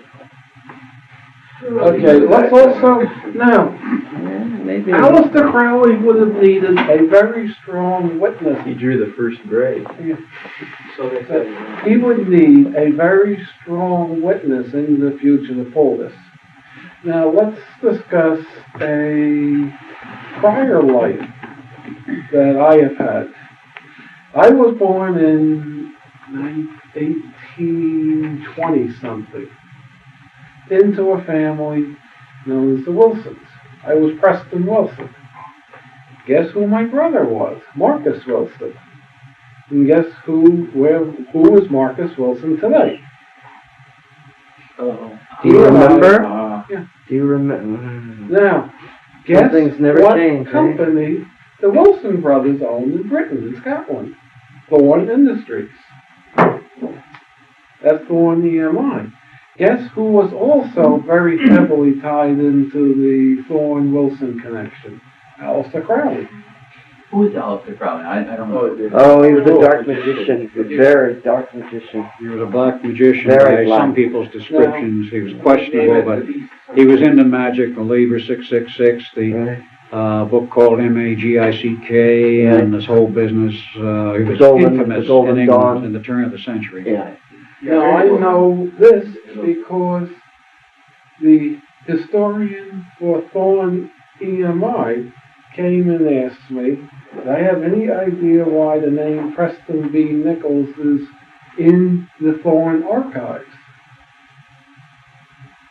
And the only thing we've been able to conclude is that somehow they must have made it in A.D. Cameron was in the archives also.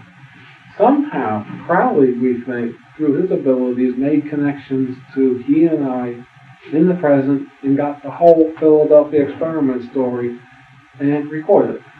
He may also know the whole Phoenix Project story, too. Who knows? There's no record of all of that, him being connected to all of this stuff. Say again? he died in Not 47, less right? than EMI's archives. Is it in their archives that there's any connection between him and them? Is there anything written about that? No, but if you look in Aleister Crowley's book, you'll see references to Preston and Marcus Wilson and a scientific instrument company, which of course was Thorn Industries. And what did you do in those days as that type of person? What Well, were you? scientific instruments. Uh, We were the owners of the company, he and I. Remember I told you that We inherited it from our father at that that in lifetimes past that you had to have extraordinary knowledge, that you would learn this on your own. You had to. That's just so clear. So the movie was British completely, Yeah. except for the actors. Yeah. And it was filmed, well, it doesn't matter. Filmed in the U.S. I didn't basically. realize it was a British movie. Well, it was essentially filmed here. I mean, it was filmed here. It was backed by the British.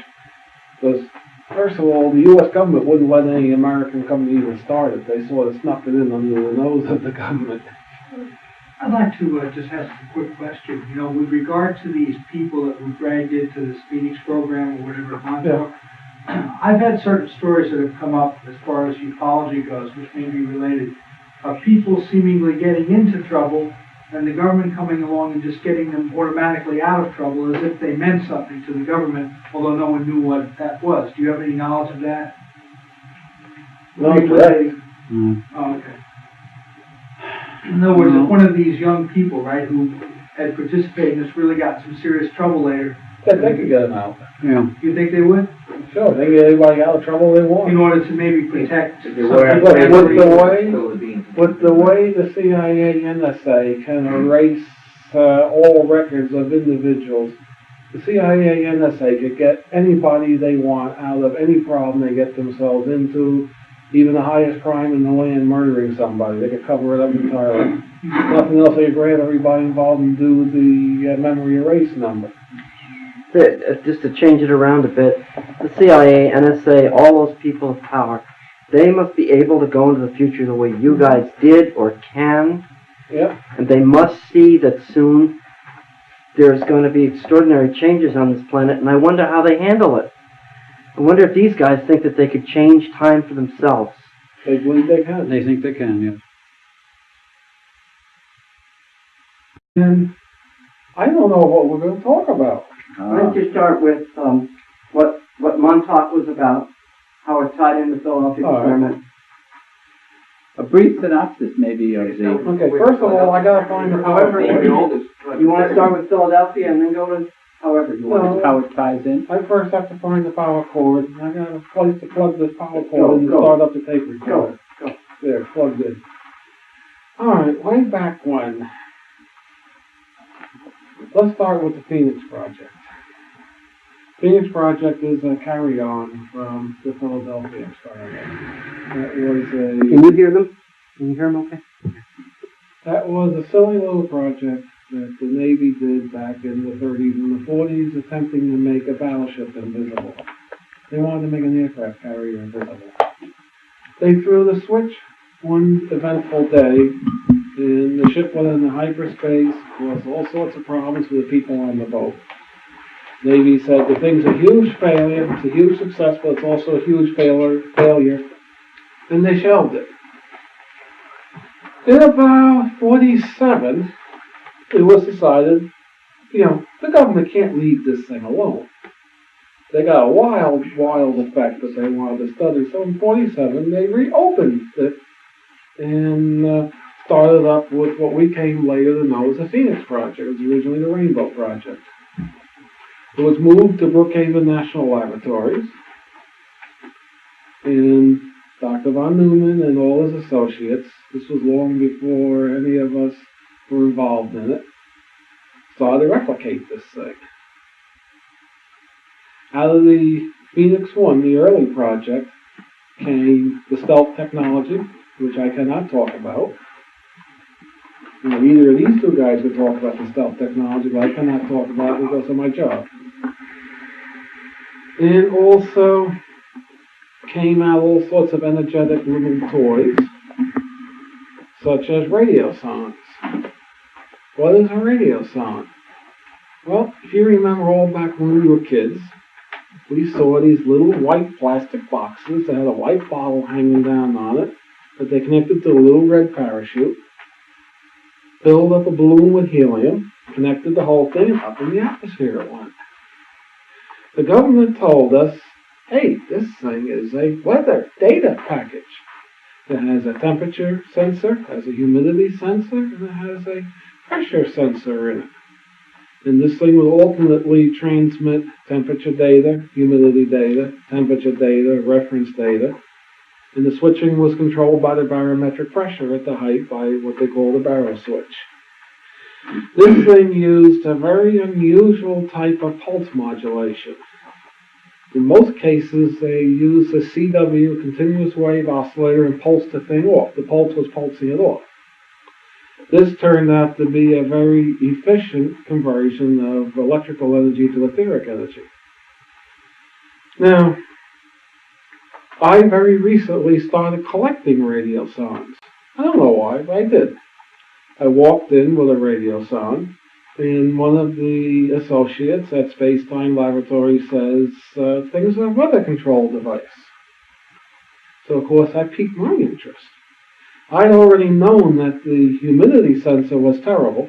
Its accuracy was a lot to be desired. I'd known the temperature sensor was terrible, and its accuracy had a lot to be desired. And the other unusual thing that I've wondered about is, yeah, I can get all the radio sounds I want. I've never, ever seen a receiver for them. So, we first did a quote-unquote psychic reading. See, Space-Time Laboratories, everybody uses CAD, computer-aided designs. At Space-Time Laboratories, we use psychic-aided design. So we had a number of different psychics read on the radio sounds. Weather control device, doorbuster, orgone enhancer. That's the readings that came through. So I got very interested, and I started to ask around about radio sounds. The next thing I found out by word of mouth is these things were designed at Brookhaven National Laboratories up in Long Island, New York, just up the road from this place. And I started to talk to people I know at Brookhaven. Ran across a retired gentleman from Brookhaven who wishes to remain nameless, so I won't name him. He'll stay anonymous. He told me that the design was originally done by a character by the name of Wilhelm Reich. Of course, that piqued my interest even more. Wilhelm Reich. The story goes that in about 47, Mr. Reich handed the U.S. government a weather control device, a little package that would do door busting. He felt that if he could reduce the amount of door and increase the orgone in the storm wouldn't be violent, it wouldn't have winds, and it wouldn't do the damage. It would be a less violent storm. What is the DOR? Deadly orgone. Dead orgone. That's the bad stuff. And where does that come from? No one really knows where it comes from. I've heard a number of theories. Well, essentially, orgone can be considered like life energy, energy from life forces, energy from living beings. Dead orgone is same type of energy but dead. It doesn't have any life in it. It has a tendency to decrease life functions. It reduces life functions. So the government took this little widget that Mr. Reich handed them. He told them, put it on a balloon, send it up. Of course, they put a parachute on it because they didn't want the thing coming down with a big, loud, crashing bang through somebody's skylight, and the government gets sued for all sorts of money. And they send the thing up into a bad storm, and it gets reduced in intensity tremendously. So the government goes back to Reich and says, hey, we like the thing. So they launch another part of the Phoenix Project where they designed these radio sounds. This is almost like a little subsection of this, by the way, this story. Now, of course, I dug further and further into it. As I already noted, I talked of the receiver. There are instances where we know they launched these things from every boat at sea, every airport, every weather station. They launched them from planes. At one point in the 50s, there must have been maybe 200 to 500 of these things launched every day. The radio range being RC coupled with a series capacitor and a resistor going to ground on the oscillator of the carrier oscillator. Well, what happened, whenever the modulation oscillator would click in, turn on, it would cut off the carrier oscillator and shut it off. Of course, etheric signals are already differentiated, so it means when you put the differentiated signal through the integrated network, it comes out in its real form in that final amplifier, that final oscillator. Wouldn't that circuit also attenuate the instantaneous spike? In other words, that is the emphasis network? Yes. From that's what primary oscillator. That was the intent, wasn't it? Primary oscillator in the we don't know what the intent was behind it. That's what it appears to be. It's an integrator, which is a de-emphasis. Right. A differentiator is your emphasis network. You're thinking of. See, in engineering, as a technician, you talk of the emphasis in engineering, we talk of integration and differentiation. And, being trained in that's what I talk of. So the etheric signal or the hyperspatial signal, the orgone is already differentiated. It can't do anything. It's 90 degrees out of phase to begin with. This integration network brings it back in phase for the transmitter to transmit it. Now, also, you have to keep in mind that when the tube goes from a semi-saturated mode, as it is when the carrier oscillator is oscillating the cutoff, there are other things taking place from the zero-point potential. When the tube is cut off, any of the etheric signal that's stored in the tube will be pushed out the antenna. Also, when you cut the tube off, when you go from saturation to cutoff, and from cutoff to saturation again, you're essentially ripping open the vacuum from the viewpoint of the Dirac space that he derived in the 30s. And you'll get an amplification. If these transmitters only put out about a half a watt of CW RF power, the etheric content or the non-real power was equivalent to about a 250 watt transmitter. That's how efficient these little things were. Can you describe the phase relationship between the RF output power and the etheric power and the frequency difference between the two? Okay, the frequency should be the same. The phase relationship... cosine? Would it be a cosine function? Let's see, what would it be? It would have to be, let's see, it would come out of the differential equation relating the baseband to the carrier frequency. I think it'd be a tangent. I think it's a tangent function.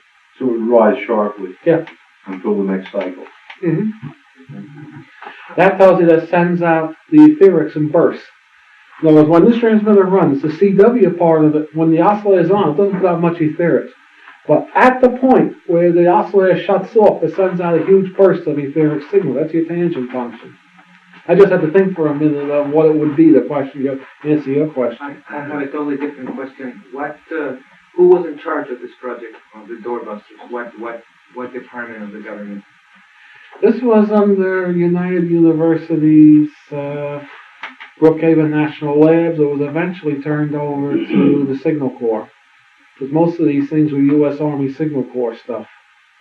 Even the one set up from the Weather Service was Signal Corps. So Signal Corps had ultimate charge of it.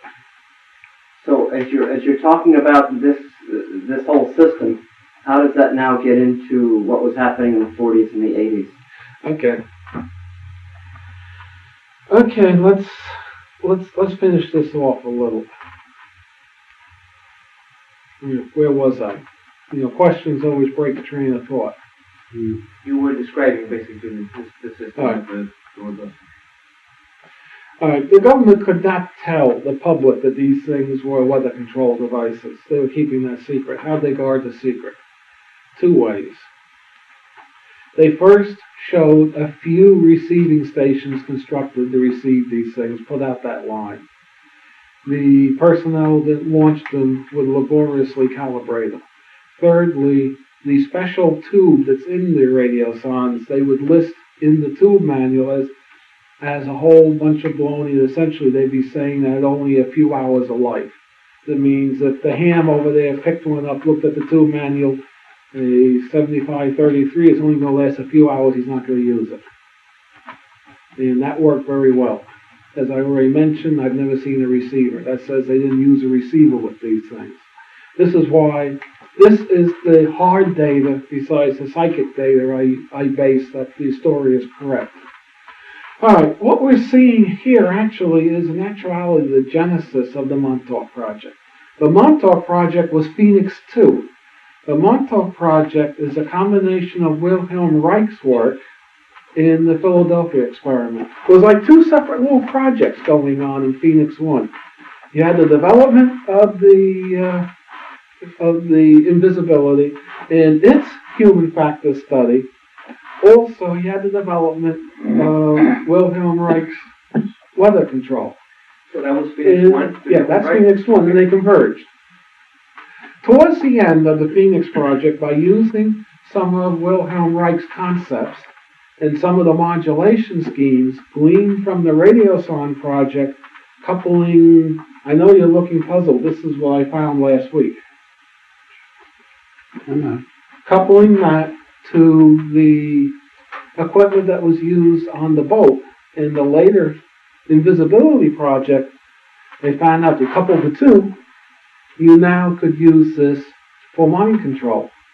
I'm not saying mood alteration. I know Governor Circle would rather have me say mood alteration. Here, I'm calling a spade of a spade. Mind control. That's what these idiots were doing. They're not actually idiots. That's what these people were doing. That's what the Montauk project was? No, the Phoenix One. The Phoenix One. The end of Phoenix One, of course, what happened? Congress, the political government heard, hey, these guys are playing with mind control. They don't want that. So they told them, hey guys, cut it out. We don't want you looking into mind control. That's a no-no. So, of course, the project was stopped. It was shut down. Does anyone here think it was really shut down? No, of course not. The people that were running this project went to the military and said, hey, we got this neat little nifty little project going.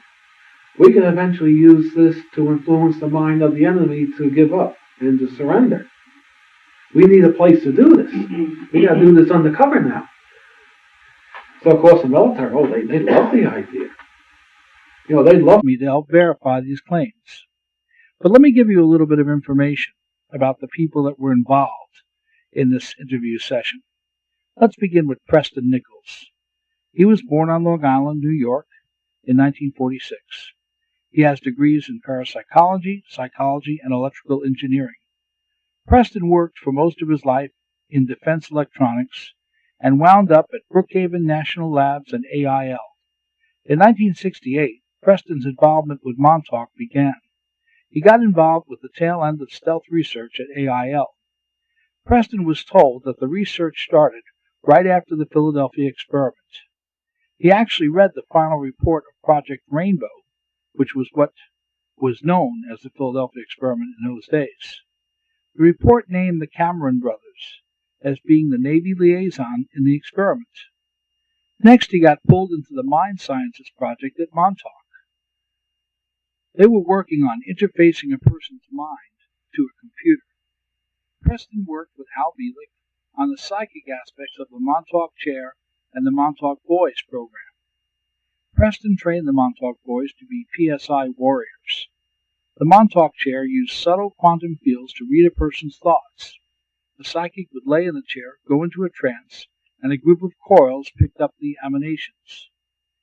A bank of radio receivers designed by Tesla could pick up and digitize the thought, turning thought into computer code. The radar tower was used to turn thought into reality. This chair was used for many purposes. One was to open up a vortex for time travel. Many Montauk boys were lost due to the initial testing of the time vortex. Now let me introduce you to Al Bielek. Al Bielek has led a life that most would not choose to lose. While many would think that time travel, meeting aliens, and working on secret projects are exciting ventures, Al paid a big price for the privilege. Because those who set the agenda wished to keep their activities secret, Al was robbed of his family, his memories, and ultimately his identity. They used advanced technologies to erase what was dear to him. However, their technologies were not perfect. Slowly but surely, the memories came back to Al. Al started meeting others who had been through the same process, and ultimately a flood of memories returned that would allow him to tell his story in his own words. Al has been involved for many years in electrical engineering. Duncan Cameron is one of the central figures in the Philadelphia experiment and Montauk Project saga. According to Al, Duncan was his brother when Al was at Cameron, who jumped off the USS Eldridge in 1943 and landed into the future. When they wound up in 1982 or 83 at Montauk, they were both sent back to the USS Eldridge to destroy the equipment that was keeping the ship in hyperspace. Al Bielek says that before the Eldridge rematerialized, Duncan jumped back off the ship and returned back to 1983. He was used extensively as a psychic in the Montauk Project. He became one of the principal psychics who manned the Montauk Chair. The chain was used to create and hold the frequency required to perform the time travel and mind control activities. If this plot, if you will, sounds suspiciously like the theatrical movie, The Philadelphia Experiment, it should. It's thought that the movie came out at a time and was produced at a time when basically the story of Montauk was going to come out anyway, because despite all the brainwashing techniques that were being used and thought masks, some of the people remembered. And what a great way to have plausible denial if a movie were to come out before anyone talked, and the movie was obviously portrayed as a fictional story, so that anyone telling a story after that would be thought to be claiming something that was nothing but pure fiction. The interview was filmed by me in the Long Island home of a friend of Preston and Al. With strange cargo vans circling the neighborhood while the session was conducted, on a chilly day after Thanksgiving in 1989, and lots of nervous participants, I filmed as best I could without special lighting or anything that might detract those present from the task at hand. I was able to use microphones placed near those that were involved, so the sound quality isn't bad. Among those present at this sort of micro event were a small, specially invited group of paranormal researchers, psychics, and journalists. A friend of mine who wrote a number of technical manuals, including some for the space shuttle, and also worked in the defense industry, was there to provide me with verification of the technological claims by Preston and Al. Not only did he verify it, but hearing the story kept him up for days afterward and made him wonder why he and others working on government contracts were not allowed access to this amazing technology.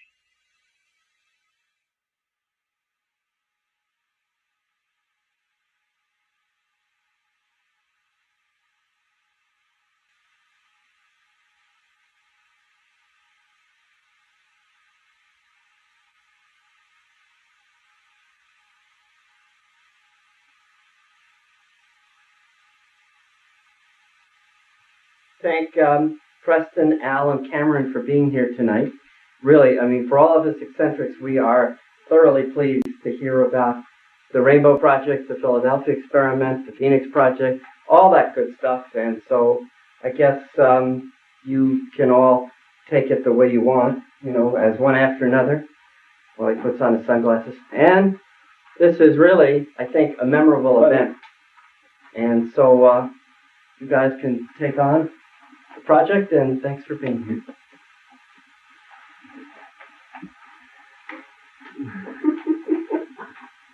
Go ahead. Oh, Preston, why don't you start? Yeah.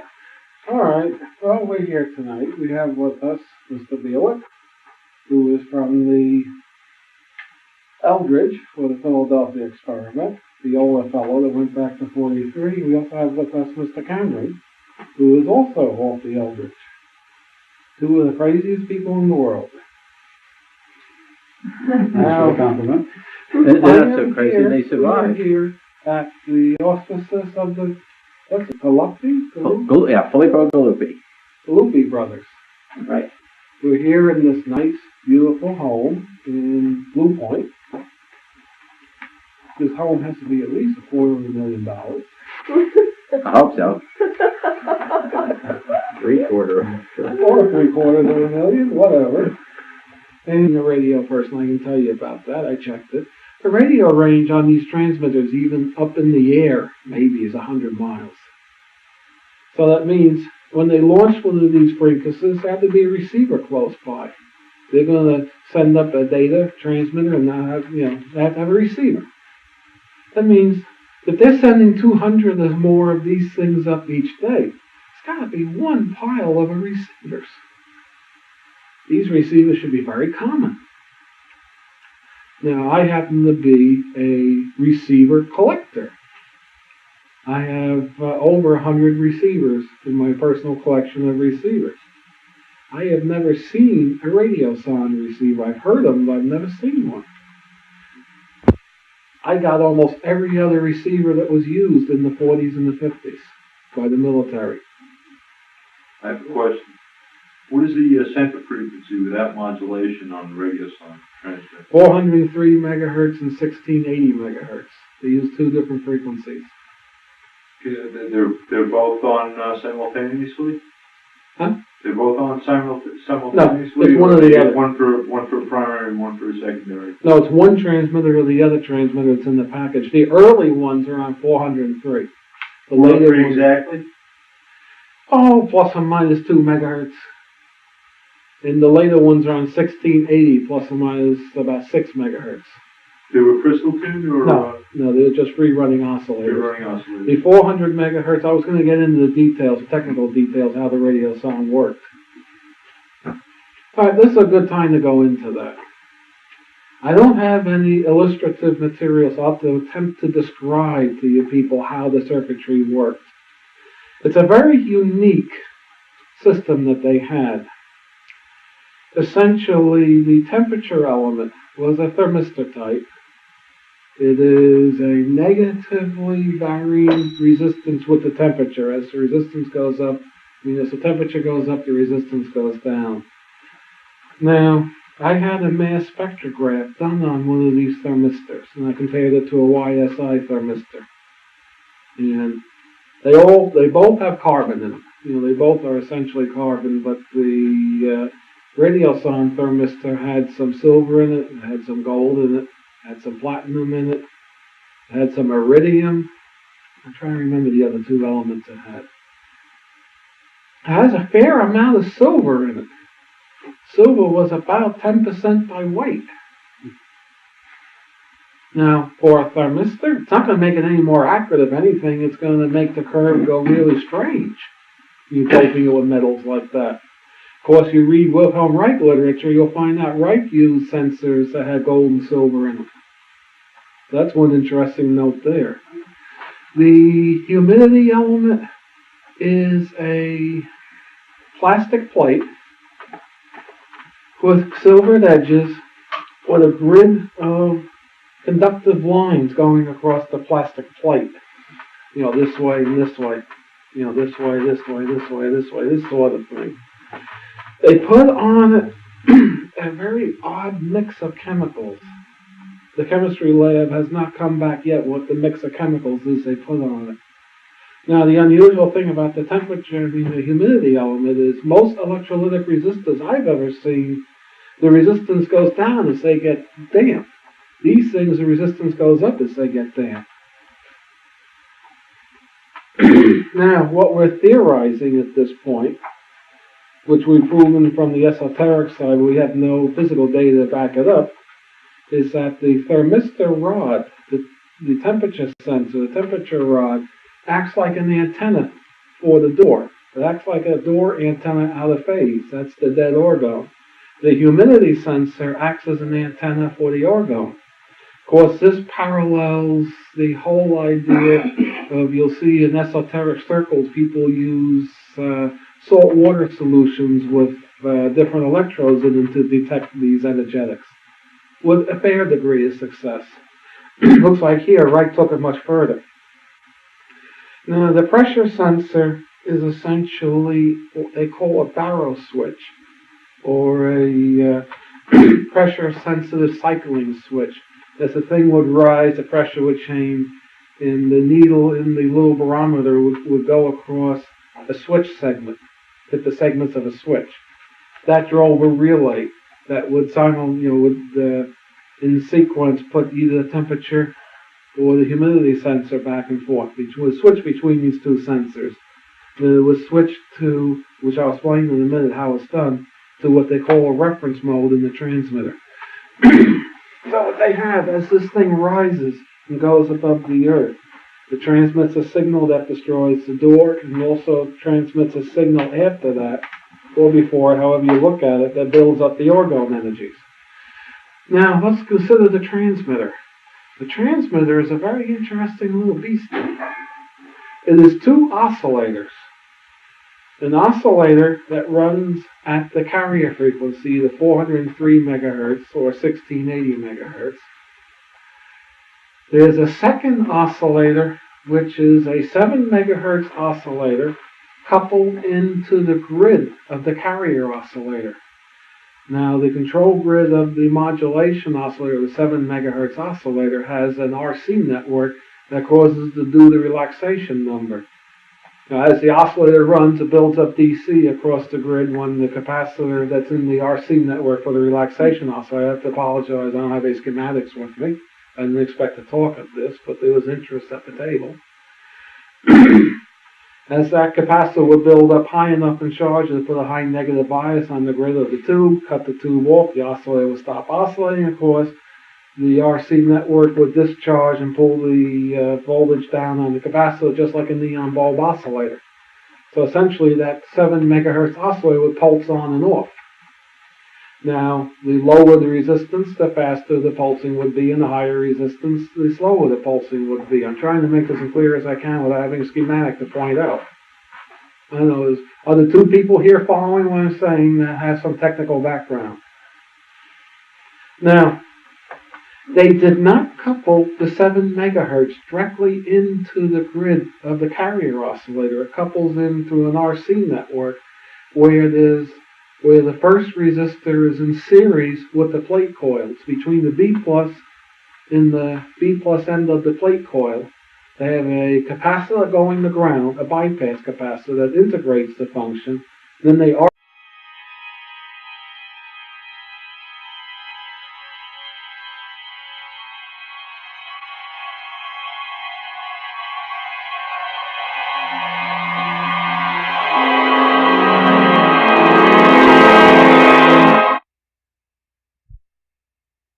This is Bill Now speaking. Welcome to the truth about the Philadelphia experiment. You're about to experience an amazing story. It's a story that I've spent many years investigating. I like to call this part of the presentation the interview. It was filmed in 1989, but that doesn't make it any less relevant. In fact, it's become more relevant. A number of other witnesses have come forward since that time to verify the information that you'll see here. The interview comprises two stories that are intertwined: the Philadelphia experiment and the Montauk project. The Philadelphia experiment had several purposes. It began as a World War II Navy project to demagnetize ships against a new type of German mine that was attracted to the magnetized metal of vessels. The degaussing of ships tended to be an arduous process in those days, and it involved a stay in dry dock, and most of the electronic equipment on board a ship had to be removed while it was being degaussed. This was a method that was really impractical for wartime use. The creation of a strong field of some type that could be controlled to instantly demagnetize ships proved to be a much better idea. Each ship could be provided with the necessary equipment that would be carried on board at all times, so that literally the degaussing process could take place at any time. Although the degaussing aspect of the Philadelphia experiment was promising and important, it was in no way the end game. The second and more important goal of the Philadelphia experiment was to make Navy ships invisible to radar. It's no secret that the Germans were developing powerful radar systems in those days that could track ships from a great distance. In fact, by 1942, plans were already underway to equip new German multipurpose aircraft with radar-guided bombs. Information obtained after the war proved this fact to be true. The scientists and engineers that developed the technology for the Philadelphia experiment saw the degaussing work as a way to get their feet in the door with the military. They had ideas that went far beyond degaussing and radar invisibility, but the demagnetizing project allowed them access to government officials and government money. With a potential price tag of millions of dollars for what they really had in mind, they needed time to explain and prove their ideas to the military. The Navy was the perfect start. President Franklin Roosevelt had been Assistant Secretary of the Navy under President Woodrow Wilson and was appointed to that position in 1913. Now as President, he was known to have a great deal of respect and affection for the Navy. He'd certainly be interested in anything that would help military vessels evade U-boats and enemy ships. You'll hear more about the history of the experiment during the interview, but the end game for the scientists and engineers involved was complete invisibility and more. With a one-time chance at millions of dollars in government money that would likely go away after the war, they had a chance to take pet theories and ideas and turn them into reality. Knowing how notoriously skeptical naval officers were about new technologies and ideas, they had to prove that the ideas could work, and did so by staging demonstrations and tests over a period of time. Not all the tests went well, as you'll see, and it was obvious that more control over the new technology was needed, but the scientists and engineers involved produced results that the Navy could not ignore. The Institute of Advanced Studies at Princeton University in New Jersey was the home of most of the scientists and engineers involved with the Philadelphia experiment. Einstein made his home at the Institute and is said to have been involved directly with the experiment. It's a historical fact that he was under contract to the Department of the Navy during World War II. The work he did for them remains secret. Other great minds, like John von Neumann and Nikola Tesla, were also involved. A number of the prodigies who worked with these great minds also worked on the Philadelphia experiment. I tend to believe that the entire saga began because these prodigies urged Einstein and others that they worked for to pursue the practical application of theories they developed at the Institute by contacting the military. If these theories could be proven true, there could be a chance at millions of dollars in government money, and actually this would be a chance for the prodigies to establish their own reputations and their own areas of development using those much-needed government funds. With the nearby Philadelphia Naval Shipyard and its assets placed at their disposal, things moved forward to the point where sea trials of the technology were planned and carried out in the early 1940s. During one of these trials, a hyperspace portal, or window, or stargate if you will, was opened, which transported two of the sailors from the test ship to another place in space and time. That place was the Montauk base, where the technology originally developed from the Philadelphia experiment was now being used on even more advanced and bizarre projects, as you'll soon see. The time was the 1980s, and the place was the eastern end of Long Island, near the historic Montauk Lighthouse. There's a great deal more to this story, and I'll allow the interview participants to fill in the blanks for you. And you'll certainly want to listen carefully because it's quite a story. When I first went to this special event, I must say I was skeptical and ready not to believe most of what was going to be said simply because it didn't fit into what I thought about technology and government and things of that nature, even though I've been a paranormal investigator for many years and investigated a number of outrageous UFO claims, some true, some not. But I did approach it as objectively as possible. And in fact, as you'll see, I brought people with